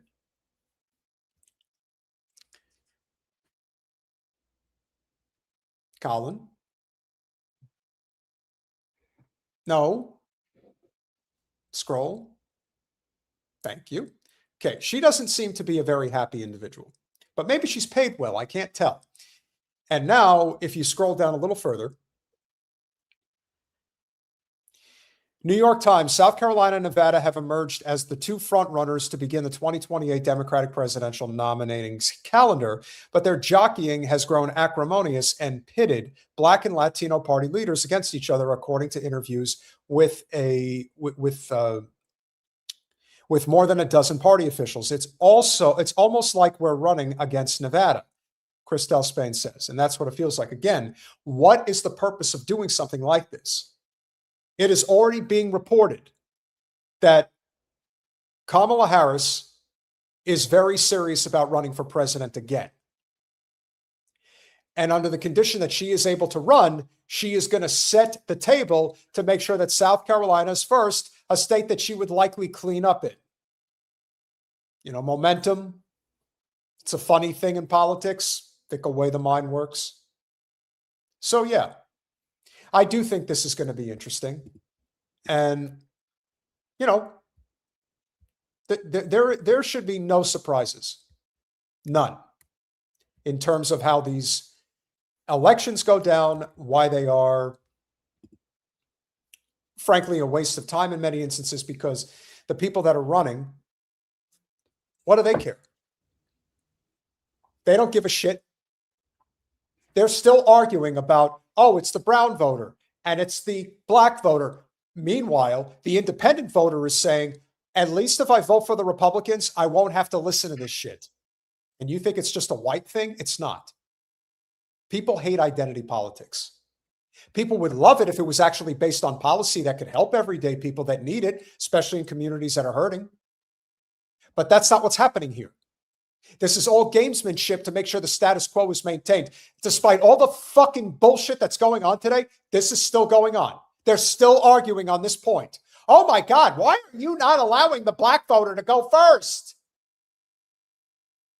You don't hate the Democrats enough. And let's also say one other thing before we move on. Shama Sawant is going to get an interview on Breaking Points on Monday because people are tired of the fucking bullshit about gatekeeping within the two-party system. I had to say something to the Vanguard boys because they're piggybacking on all the other bullshit And I'm going to do this on Saturday. I'm going to do a more extensive piece on this on Saturday, especially because Sam Cedar and the person who I can't stand the most in gatekeeping Democratic Party politics, Emma Vigeland, they're fucking bashing Shama Sawant like she's not a legitimate candidate. The woman won 5 fucking elections for the Seattle City Council. She has built an infrastructure in that city. She has raised over $600,000, and they have the audacity to say that the person who's the Republican candidate who's raised $75,000 and is sitting on $5,000 right now, like they're the ones who's going to win. They're going to get more votes than Shama Sawant. Let me tell you, if that happens, you can forget that elections ever meant anything, because they don't. They just decide who's going to win and who's going to lose. I'm very disappointed with the amount of things that I've heard. And for guys, if you don't know, I'm not on in the social media sphere. In the past, Sam has been good to me. And I've not had issues with Sam, and I have not had issues with Emma.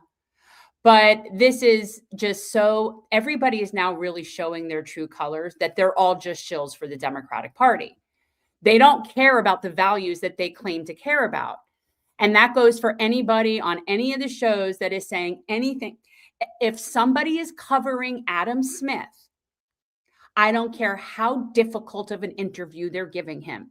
If they're covering him and they're not acknowledging that Shama Sawant is running in that race against him, especially now given the new merger with Israel that was his bill, that person or persons are not my ally. They are not serious, and they're grifters, because they clearly don't have the values that they claim to have. It's that simple. So any content creator that is talking shit about Shama Sawant is thereby being complicit in a genocide. And could we point out one more thing? She isn't just running against any Democrat. She is running against the author of the Israel-U.S. military merger bill. That's who she's running against. And that is who they're running cover for. And I don't fucking care what the Democratic Party promises you or what they threaten you with. If this is how you choose to make your living, you are part of aiding and abetting a genocide. Correct. You're part of it. Yes. You do not get to sit there and say things about Palestine and act. You know what you are? You're just like those liberal Zios. You don't get to sit there and talk about speak out like you're calling it a genocide, like, oh, you're so brave. But then you ignore the candidate in a race that's the only one that's speaking out against that genocide. And you give airtime to the person who just wrote the legislation that is the most treasonous thing that we've had before this Congress in my lifetime. Ever. And so, right. So you cannot be taken seriously as an ally, as a progressive, as anything that you would consider yourself in this movement towards any sort of like peace or any sort of self-determination for people or anything. You are not our ally. You're just not. And I don't need to say names. I don't need to name names. I know who I'm talking about. They knew who I'm talking about. You're a grifter. And I've always known you're a grifter. And now more people are going to see it too. That's what I think. So there. Correct. And just remember, and this is my belief, the only reason why Shama is getting this interview is because the people demanded it and didn't let up on it and said, if you don't have her on, we will make sure that your channel suffers for it. And that's it. And they went from, in 24 hours, she's not legitimate, we shouldn't talk about her, to, we're going to have her on in a few days. And I'm disappointed in Ryan. I'm very disappointed in Ryan. I'm disappointed, honestly. You cannot claim to be on the right side of history and be a gatekeeper of information and keep out the information that's on the right side of history. Like, what are you doing? Correct. What are you doing? Sam, really? What are you doing? Why? Because this is an example of what our channel goes through versus what their channels never go through. We are not part of the club. We do not play ball. They can complain from high heavens forever and a day but they understand the score. When push comes to shove, you protect the status quo. You protect the system. You never question the superdelegates. You never question the corporate money. You never demand that they actually end Citizens United with a new amendment, ever. And if they do, it's merely lip service. There's nothing tangible about it. Nobody wants to be a journalist or a media figure and getting their phone blown up every 5 seconds with another message saying, you better get Shama Sawant done. That is how change happens. That is a prime example of how it actually happens, because you make their lives a living hell. As you've been saying for the longest time, no one deserves a moment's peace. It's a problem. And it's very disappointing for a lot of reasons, but yes, we're in a situation. But right now, what you just had the privilege of seeing is all of the people that are tools for the Democratic Party. Every single one of those people. Every single one of those people that has claimed to be an ally to our movement, to our mission, and yet didn't mention Shama in this race, they are a tool for the Democratic Party. And can we say one more thing? It's one thing if there was any legitimacy to the idea that she was not running a legitimate campaign, and we're not going to toot our own horns for the billboards we put up in the district. We know that she's legitimate. She's won elections. She has raised money. She has support from all over the place, but she is a person who takes absolutely no shit. She draws the line and says, under no circumstances am I supporting anybody with the Democratic Party. Okay. She doesn't begrudge the fact that we may find somebody like Abdullah Saeed running who's in the Democratic Party, but for her personally, she will have nothing to do with them. And they don't like the fact that she is firmly principled in what she fights for. She doesn't bend at all. But that is, you know who fights like that, guys? You know who fights like that, Jen? That's how Republicans fight. They make no exceptions. No. They basically tell you, it's our way or no way, and it's a blood oath as far as they're concerned. That's why the capitulation always comes from the liberals. That's why you have Bill Maher showing up on national television interviews saying he's going to vote for the Republican for J.D. Vance in 2028. Because the Democrats are not Israel enough anymore. No one's going to say anything. But if he came out and said, I actually think this country needs single-payer health care, that would be the end of his career. It'd be over in a second. You know where these people are starting to, like, I feel like they're all ending up with Pac-Man. Like, they're all now in that camp. Like, they're all with Pac-Man. I mean, I don't. God, thank you for bringing them up, Jen. As if I didn't need a reason to think about somebody who I want to smack the shit out of. I can't decide. David Pac-Man, Ben Shapiro. But you know what? Twice. They could be the same person. Hey, what the hell? Let's give David Pac-Man the Ben Shapiro treatment. You think it's better than me, Paul? You think you're hanging there all day, you're higher than me, you're better than me? Yeah, well, I don't miss you. You're not. I'm a father. I can think. Yeah, you are not better than me at all. Yeah, I'll teach you.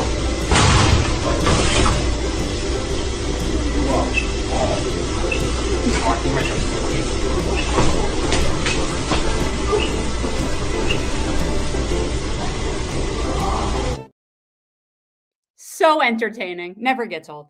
Never gets old. We're going to do one final story before we get to the call-in, which will be how we close out the evening. This is very important. I think a lot of you have probably heard about what Israel has been doing lately.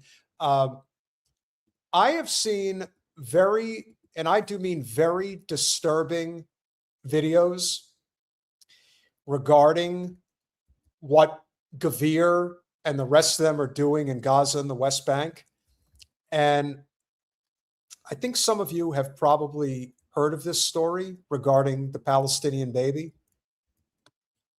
Here's what happened with Ben Gvir when he was confronted on the street by a Palestinian who was coming into their neighborhood when he was marching. You know, because Gvir can never possibly go anywhere without an entourage of protection אתה הראשון שאני... אסור לי ללכת כאן. אסור לי ללכת כאן. מה ההצגות? למה אסור לי ללכת? לא, אבל אתה יודע, אני מסתובב לבד. אתה, עם כמה הבטחה. זה אומר, זה לא שלך. זה לא שלי. זה שלי, של אבא שלי, של אמא שלי, ואני בעל הבית כאן. ואתה בקצב הזה גם נזרוק אותך מכאן. תזכור מה שאני אומר לך. אני אזרוק אותך. אתה הראשון שאני אזרוק אותך. אתה הראשון שאני אזרוק אותך. אתה... I need more weed for this. I can't listen to that. That's like telling him that this is our land, these are our homes now, and you will be the first one that I come for if I see you. Yeah, he's really tough. Look at how much security detail he has to surround himself with. How tough are you, fat boy? You're not that tough.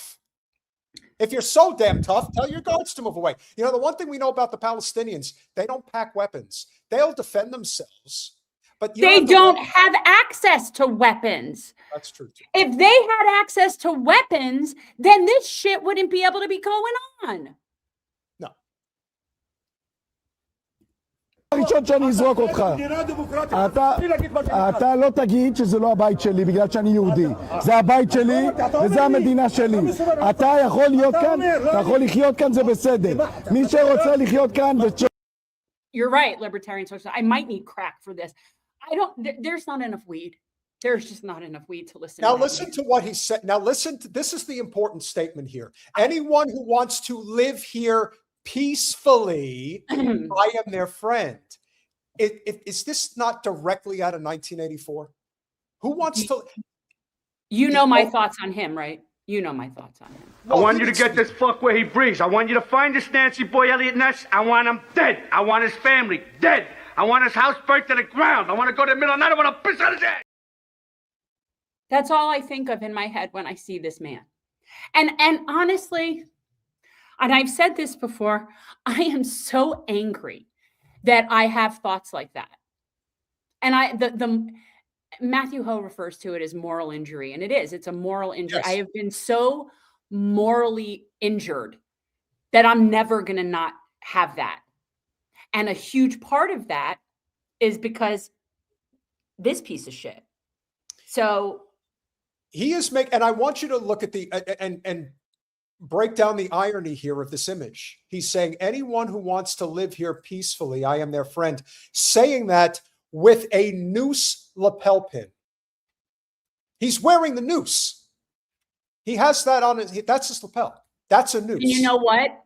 That to me, if this were the movie, if we were in a movie, that would be what I would say would be the foreshadowing of his own demise.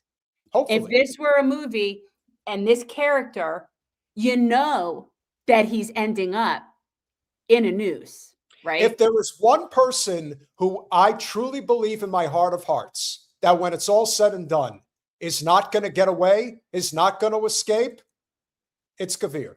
He's not going to make it. What I want for him, actually, and I said this because, you know, I don't like to put out the negative shit because it does come back to us. So what I generally wish for people is all the things that they wish for other people, right? So what I wish for him, but in his case, I would just sort of like to have him dropped off, sort of like an escape from New York situation into Gaza. Oh, no. Just by himself. No, I would not drop him in Gaza. I would drop him in Tehran. I drop him directly. Oh, well, I mean, yeah, but it's you're bringing in third parties now. I mean, yeah, they would probably, but I mean, the people that are the direct survivors of this man's psychosis are the people that I think should have his fate in their hands. And I'm not the person who should have that. I'm not the person who should have that. I think that his fate should be determined by the people of Gaza.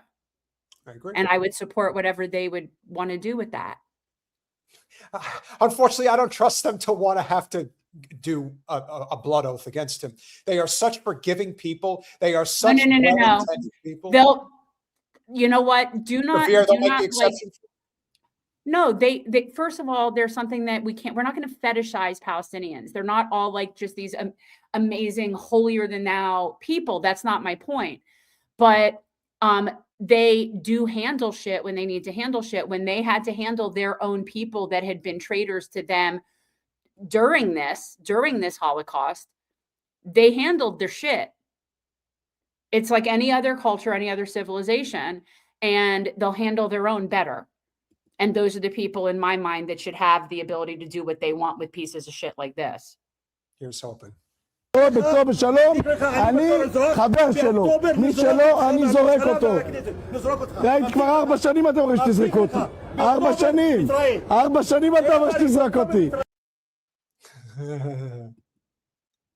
What a goon. As big of a goon as it gets. So he will get what he has coming to him. He will. Yes. In my lifetime, I do believe that for sure. And so what actually was going on when Gvir and his cronies were basically marching through this community? Here's what ended up happening.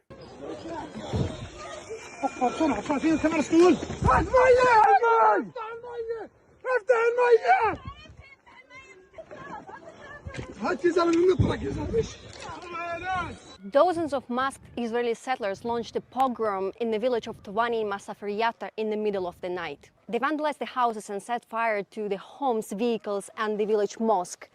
And they paint sprayed and revenge on one of the houses. Revenge for what? For being Palestinians living on their own land? After the fire to the homes, vehicles. Look at this Dozens of again. masked Israeli settlers launched a pogrom in the village of Tuwani in Masafir in the middle of the night. They vandalized the houses and set fire to the homes, vehicles, and the village mosque. And they paint. I want to go. Wait. I want to focus on something that's really standing out to me with this, and I'm a little embarrassed that I didn't think of this sooner. But the phrasing that she's using is very important. So she's referring to this as a pogrom. And I think that it's pretty spot on. And that's what we need to be calling these, what's happening in the West Bank. And I want to point out that my family, my great-great-grandparents, they all fled Russia right at the turn of the last century as Jews because of the pogroms. This is exactly what was happening in the Jewish communities in Russia and other parts of Eastern Europe at that time. And now that's what they're doing here.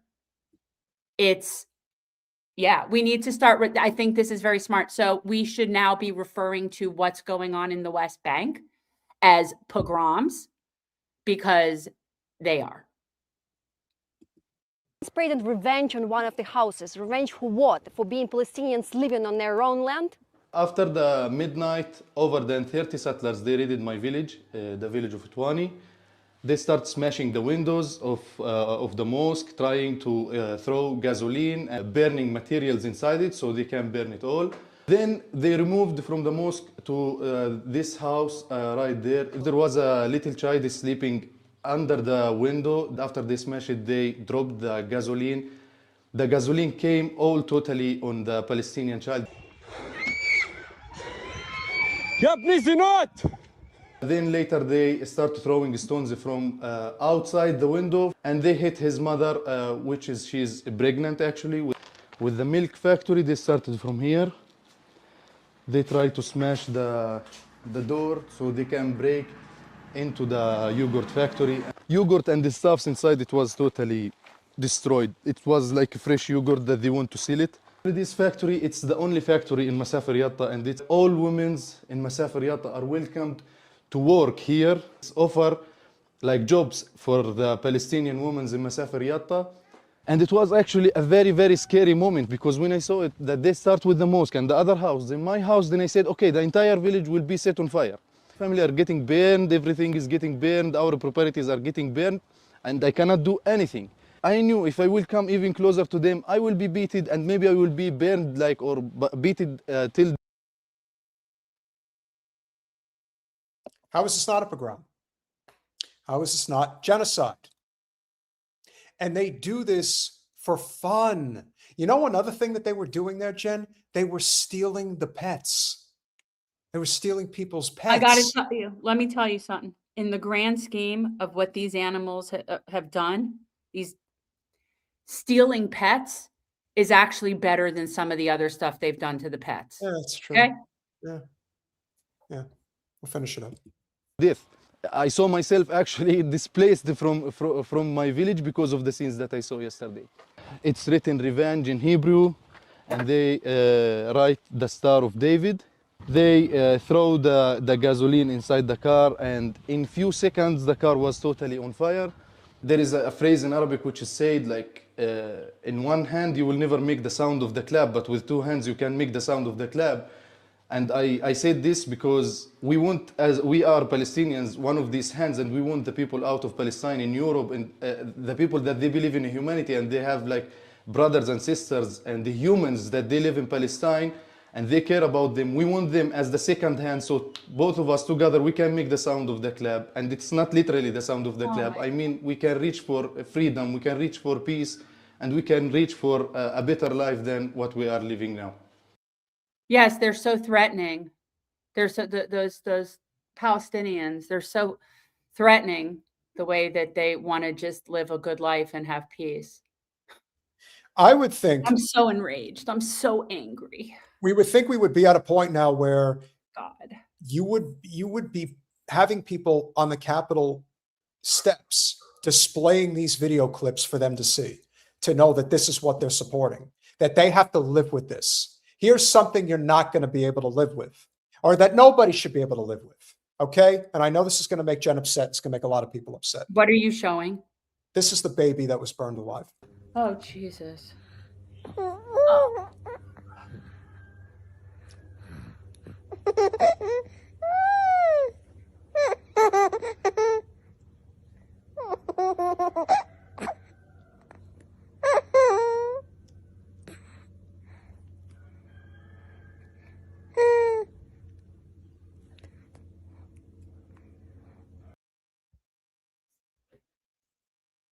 I hope it eats you alive, every last one of you.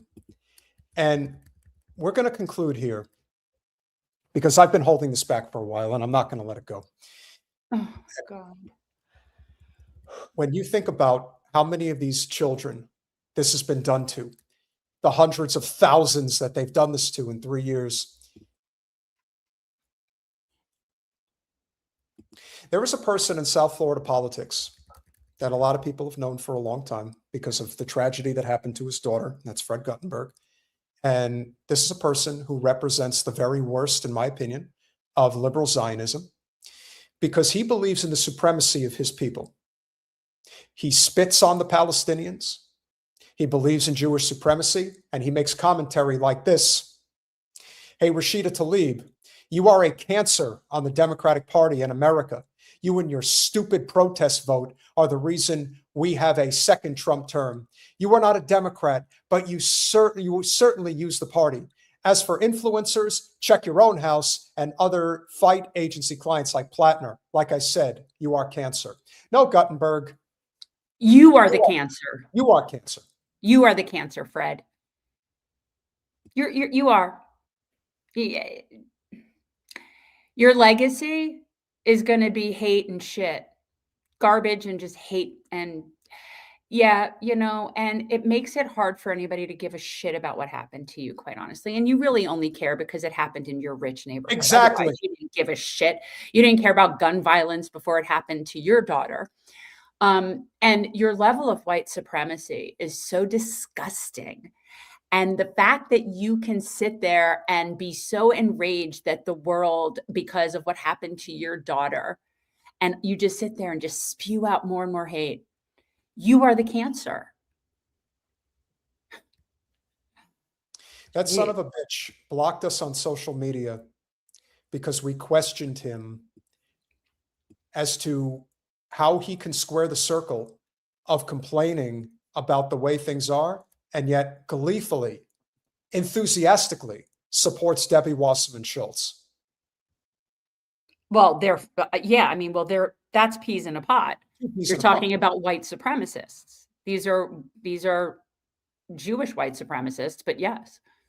Well, Ashkenazi supremacists, yes. Correct. But yeah, I mean, they're a subset of white supremacy. Yes. And it should be reminded that they are the more dangerous people, not the ones that act like Hegseth because you can see them coming.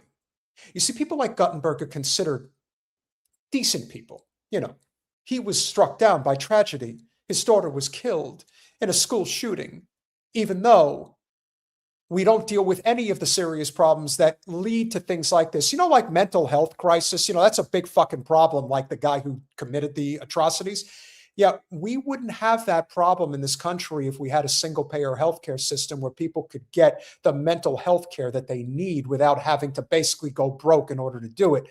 And you rich son of a bitch who lives in one of the wealthiest suburbs in Florida and frankly the country, you don't care about things like that. You don't care about prevention. You only think that the way to solve it is to take guns away. Yeah, good luck with that. How about taking away people's urge and desire to want to commit violence on other people because they can't properly deal with their problems? I never heard you ever say anything about that. But what I have heard you say is how disgusting and how pathetic you are regarding Israel and how you support them full stop. I hope you see this video. I hope you see that child that was burned alive. At least your daughter took a bullet to the head and was dead instantly. Could you imagine having to be burned alive? An infant? Can you imagine having to have a limb amputated without anesthesia? Because these kids, the kids that are there, which is now the largest contingency of childhood amputees ever that are in Gaza, many of them orphans, by the way, a lot of those kids had those limbs amputated without anesthesia. See, that's a thing, Fred. That's the thing. So yeah, fuck you. Fuck about your daughter. It's unfortunate, but kind of just honestly, we're over it. Gun control is not happening. And quite honestly, most people don't want it. So we said this a decade ago. It's almost a decade since it happened. It's amazing how time flies. But the thing that is so true, because I even said it at the time, within the first few months, because it became the march and there was the David Hogues and all of those people that got famous and had all the attention put on them because they were being pillars of the Democratic Party establishment. The one thing I will always remember about Fred Guttenberg is that I said, he'll never fill that hole in his heart. It's filled with rage and anger. And he thought because he had money and influence that he could never be touched. And remember what we've been saying, and I've been saying from the top of the mountains, being comfortable is not a right. It's a privilege. He was privileged to live on the right side of town. You go 10 miles outside of Parkland, you go into Lauderhill, you go into Lauderdale Lakes, you go into North Lauderdale. Why don't you see how safe those people are? Why don't you see what they have to live through every day? You don't even have to go to Gaza. You just go a few miles away and find it.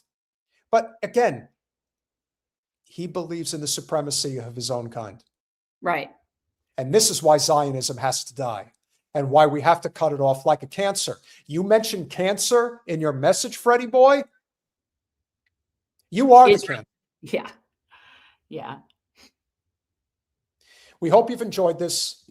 We do have a little bit of time left. I would like to get some calls in, Jen, if you want to do that.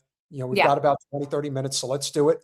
Colin, if we could cue this up, let's, if anybody wants to call in, that is a... Guys, go to the link that is either through YouTube, if you're members on YouTube, or Patreon, if you're members through Patreon. Yes. And since it's going to take a little time for this to get queued up, let's go through our super chats real quick. Yeah. Remember, guys, Patreon. Did you see Colin put one in the private chat? There was a Rumble one. Yes, patreon.com/revolutionary change for as little as $5 a month. You can become a supporter of our small but mighty, despite heavily suppressed, yet still growing channel. We're finally closing in on 129,000 subscribers. So little by little, we're getting up there. From Mary Ploppins with a $1 Rumble Super Chat. Have you seen the Shabbat house was set up in Cusco Valley, Peru, and Israelis are asking the Peruvian government for land there? Of course they are. They're surrounding Brazil. That's what they're intending to do. That's what our government is doing. You want to talk about the real depths of what the U.S.-Israeli military merger is all about? Why do you think they need so much money? They are going to do bribery all over the fucking globe so that way Israel, because inevitably, their so-called Holy Land, the land that belongs to them, that's not going to exist anymore. So they're going to have to go somewhere else. And they're going to have to go colonize other places. Peru happens to be one of them. So let's roll through these really quick. Piano Man with the $10. Thank you so much. We love your tough candor and frankness to the cause. That's why we're here, my friend. Jim Talib with the $5. Always a pleasure. Sammy, 1973 member for 8 months. Love this show and chat. Free Palestine. Appreciate you, my friend. Sammy with the 10. Is that Denmark? It's Denmark. Yeah. Yeah. Because isn't this the person who said hello from Denmark? Yes, I believe so. No to Zionism. We absolutely agree. Correct. With the 100. Well, it's basically equivalent of $10, but thank you so very much. They're Danes. We call them they're Danes. Danes. Yes, they're Danes. They're Danes. Yes. And Libertarian Social Dem with the $1.99. I sent the thing about PBD on DM for Peter to talk on Saturday. Thank you, my friend. I will definitely check it out. PBD is always good for a good conversation. Marvin Vargas with the $5. NDAA won't matter if Israel is gone. Well, not exactly, because they're going to create these little Israels in a whole bunch of other places. I mean, that's a fact. And remember, it's not even so much about Israel. It's about Zionism. They're going to continue to try to push that bullshit. But, it is going to be kind of hard to sell it if they don't have the so-called Holy Land to back it up. Libertarian Social Dem with the $1.99 again. Jen, since you live in Georgia, you need a 10 millimeter gun for bear defense. No, I got to get some bear spray, though. I do. Can I ask? Andrew McMillan says, I'm really a blank, blank, blank, blank, blank age. And I need to know if you mean witch or bitch. And I need to know what we're talking about. I think a bitch witch is probably what he was going for. So that would be my guess. Now on the share with the 1999. Thank you so very, very much. Jen, don't do that. I'm sorry, I didn't mean to. When are we hitting the streets? How long until the average American understands how dangerous this is? Free Palestine and the world from Zionists. Thank goodness for you, Peter and Jen. Thank you for your amazing support. Chip, thank you so much for the $10. Mersheimer, Waltz, the judge. I think he's talking about Judge Knapp. Yes, Max he is. Blumenthal, and Ryan Sachs are it's Jeffrey Sachs. Jeffrey Sachs, excuse me, are finally breaking into the open. Hey, I'd love to have all of them on the podcast, to be honest. The judge doesn't do that. I've tried to inquire. Yes, Judge Knapp does not go on other shows. He has people on his, but he generally respect. He doesn't need to when he doesn't want to, and he runs his own thing. Good for him. Libertarian Social Dem with the $1.99 again. Hard to believe Keg's breath went to an Ivy League. If there's one thing we've learned about Ivy League, it's not what you know, it's who you know. That's a fact. Chip with the $5 again. YouTube just swallowed a $10 super chat, but didn't show it. It did. No, they did, Chip. That's what I told him when I saw that second one. Yeah. Libertarian Social Dem with the $4.99. The difference between Hegseth and Joe Kent is the former is pure evil and the latter has humanity, just like how MTG has humanity and Nancy Mace is evil. I think that's a very fair assessment. I'll go with that. Carson Cruz with the $10. Dr. Maynard, a Brit, was on Tucker detailing Gaza atrocities. Depravity and barbarism have become the malignant normality. Cruelty, the intentional infliction of suffering, has become Israel. We agree.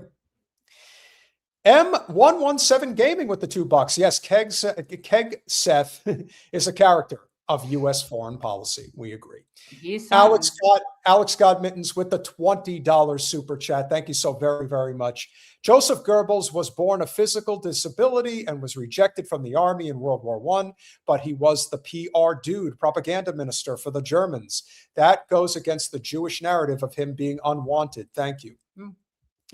He was effective. Libertarian, and he believed in the cause. He was willing to die for it, and he died in Hitler's bunker. He poisoned his kids, though. So if there is a hell, he's certainly there. Libertarian Social Dem with the 199 is a libertarian. I trust Shama over the woke DSA. As and well, you should. The DSA does not support Shama. The DSA, okay. They need to really just cut out the S. Okay? Just cut out the S. At the end of the day, you fall in line with party. If you choose party over principle, then you're not about socialism, you're about democratic. Just call yourself social democrats. You could do that. That's fine. Even that. The point is, if you're going to focus more on the party than what your mission or your principles, then you're a party tool and not a socialist. So just stop being silly with that. Libertarian Social Dem with the 199 again. Gun control is an elite Zio thing to keep us unarmed. Hey, look, like I said, it's a lot thing to look, it's used for a lot of different teams and tribes as an issue. We have said this before, we'll say it again. The only reason why the United States is not under military occupation is because of the Second Amendment, because this is an armed nation. That's it. This is a nation that if they really tried it, you'd have another civil war. That's the Civil War. It's not the liberals versus the conservatives. It's the government versus the people. That's basically where it's at. Ronwell, it's been a while, my friend, with the $2. I'm glad Tucker supports Massie in 28. Hey, no surprise there.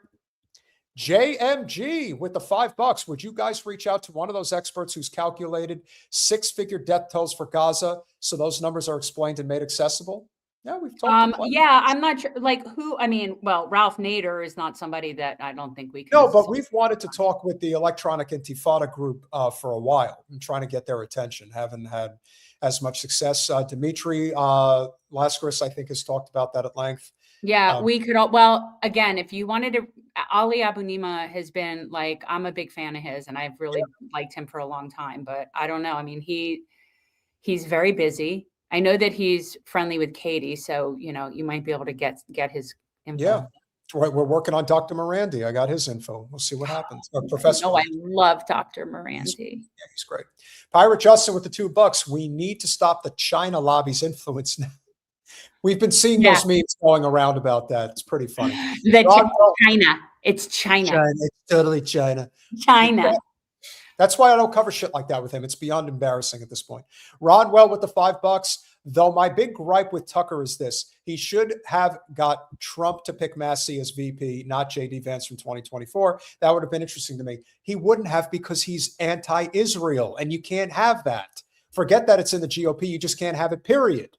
But that's why Tucker, that is why, that Massie is a legitimate presidential candidate for 28.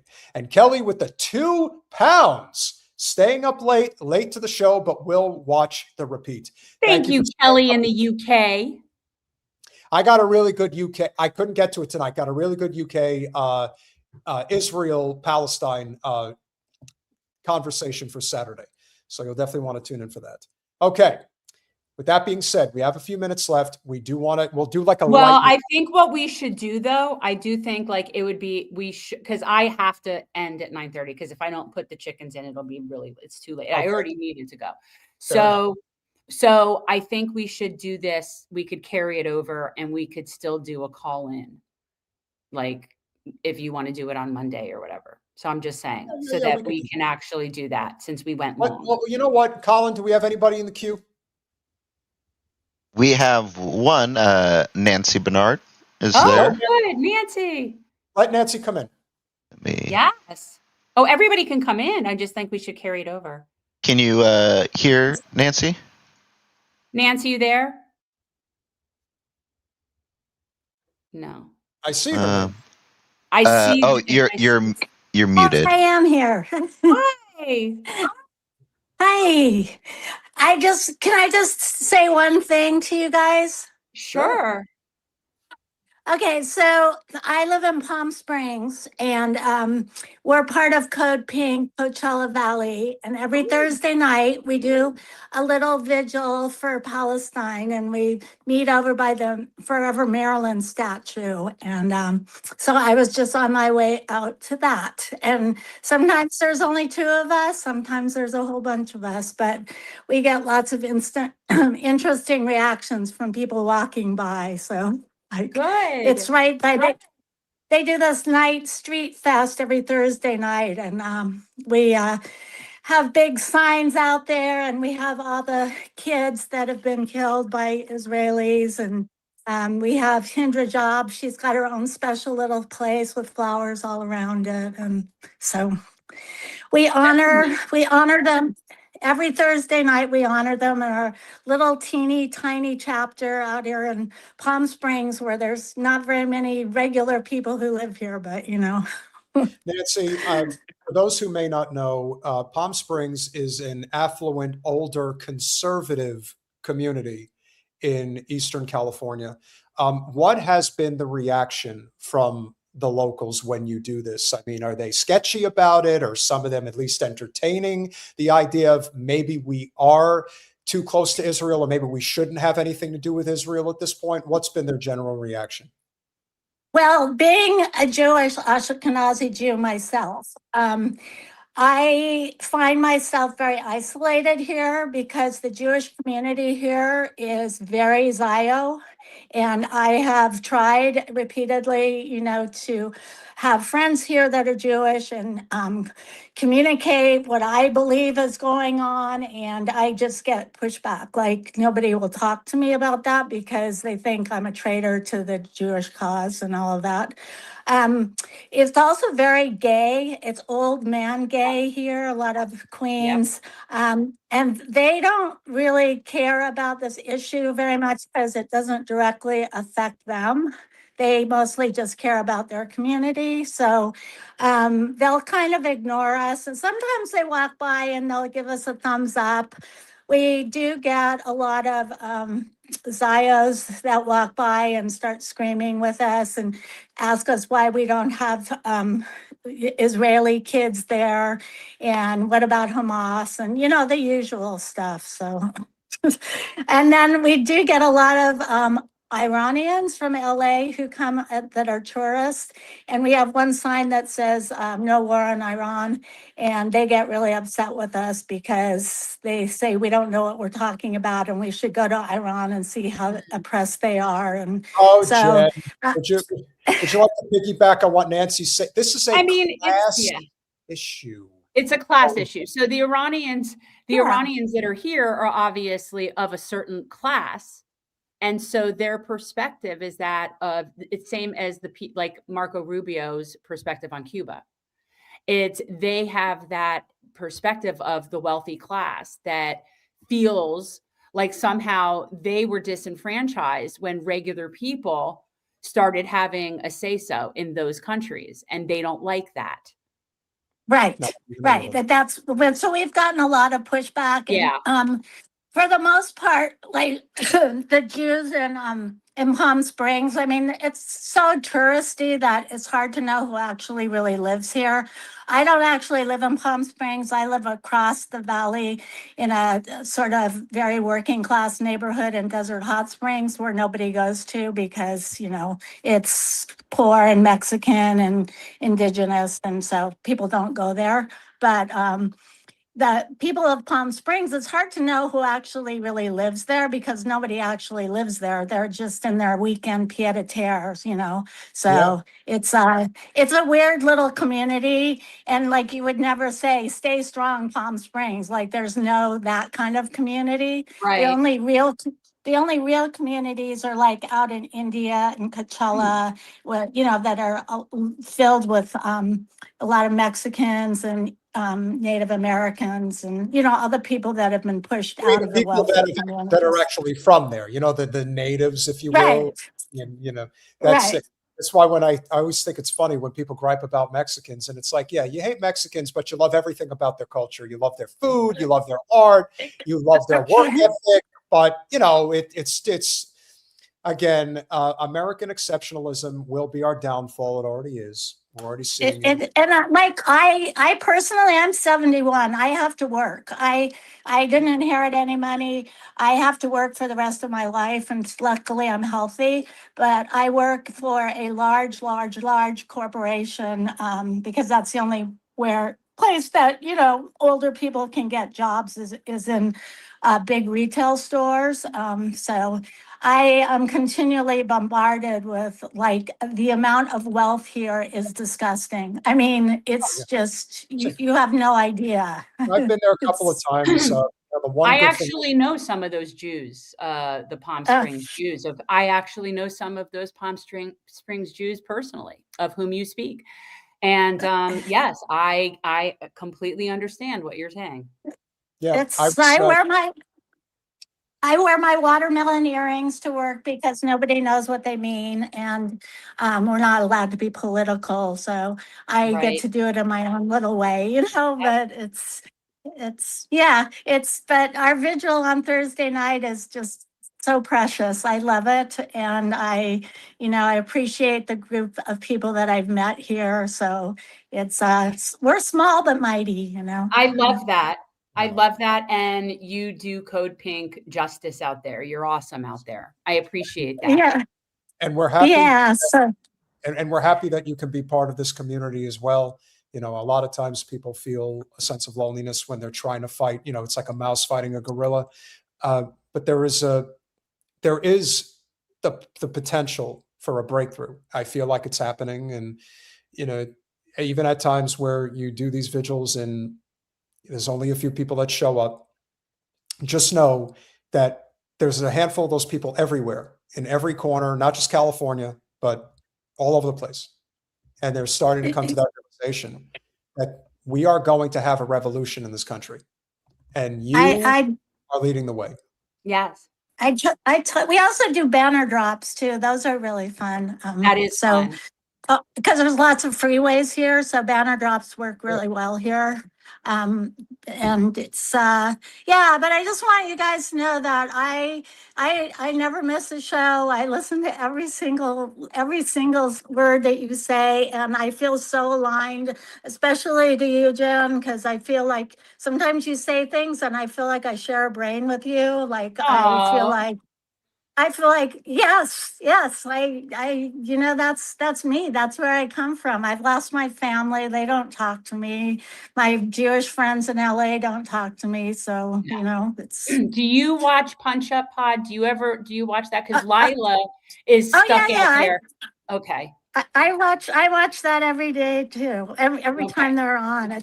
It's my sanity. It's like,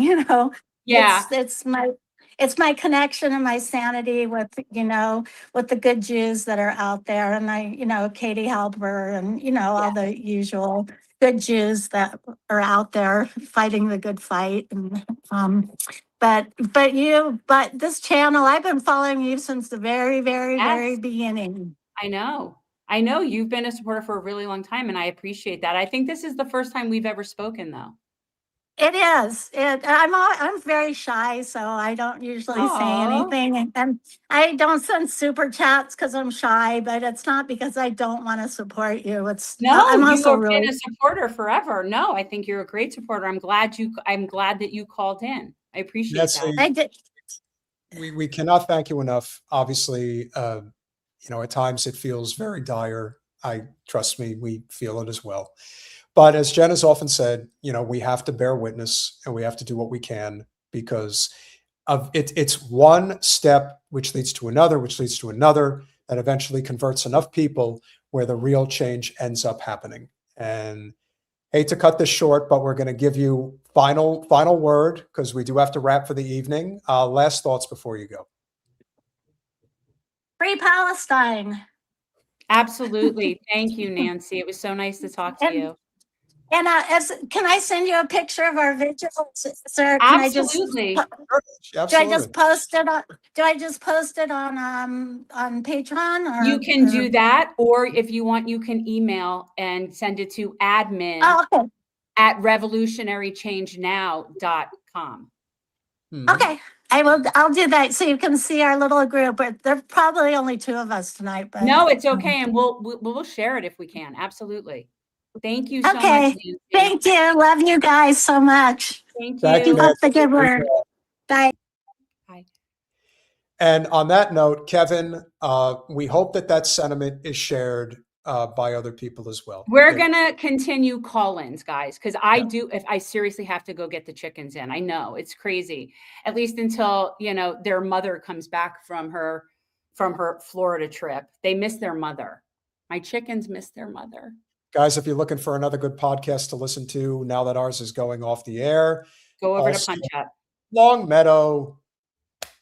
Appreciate you being here on replay. Guys, make sure that you are also subscribed on Rumble. Make sure you're subscribed on Instagram. Make sure you're subscribed on TikTok.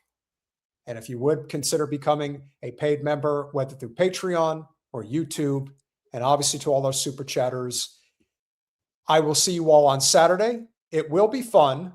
There's Punch Up Pod. There's also our friend Rothbone going live now. I think Sabby might be live as well. Thursday's a tricky one. That's why we always, it's kind of a hit or miss thing when we're going live. We're running up against, other friends of the show, friendly channels. But with that being said, no, I literally have to go put the chickens in the coop until their mommy gets home.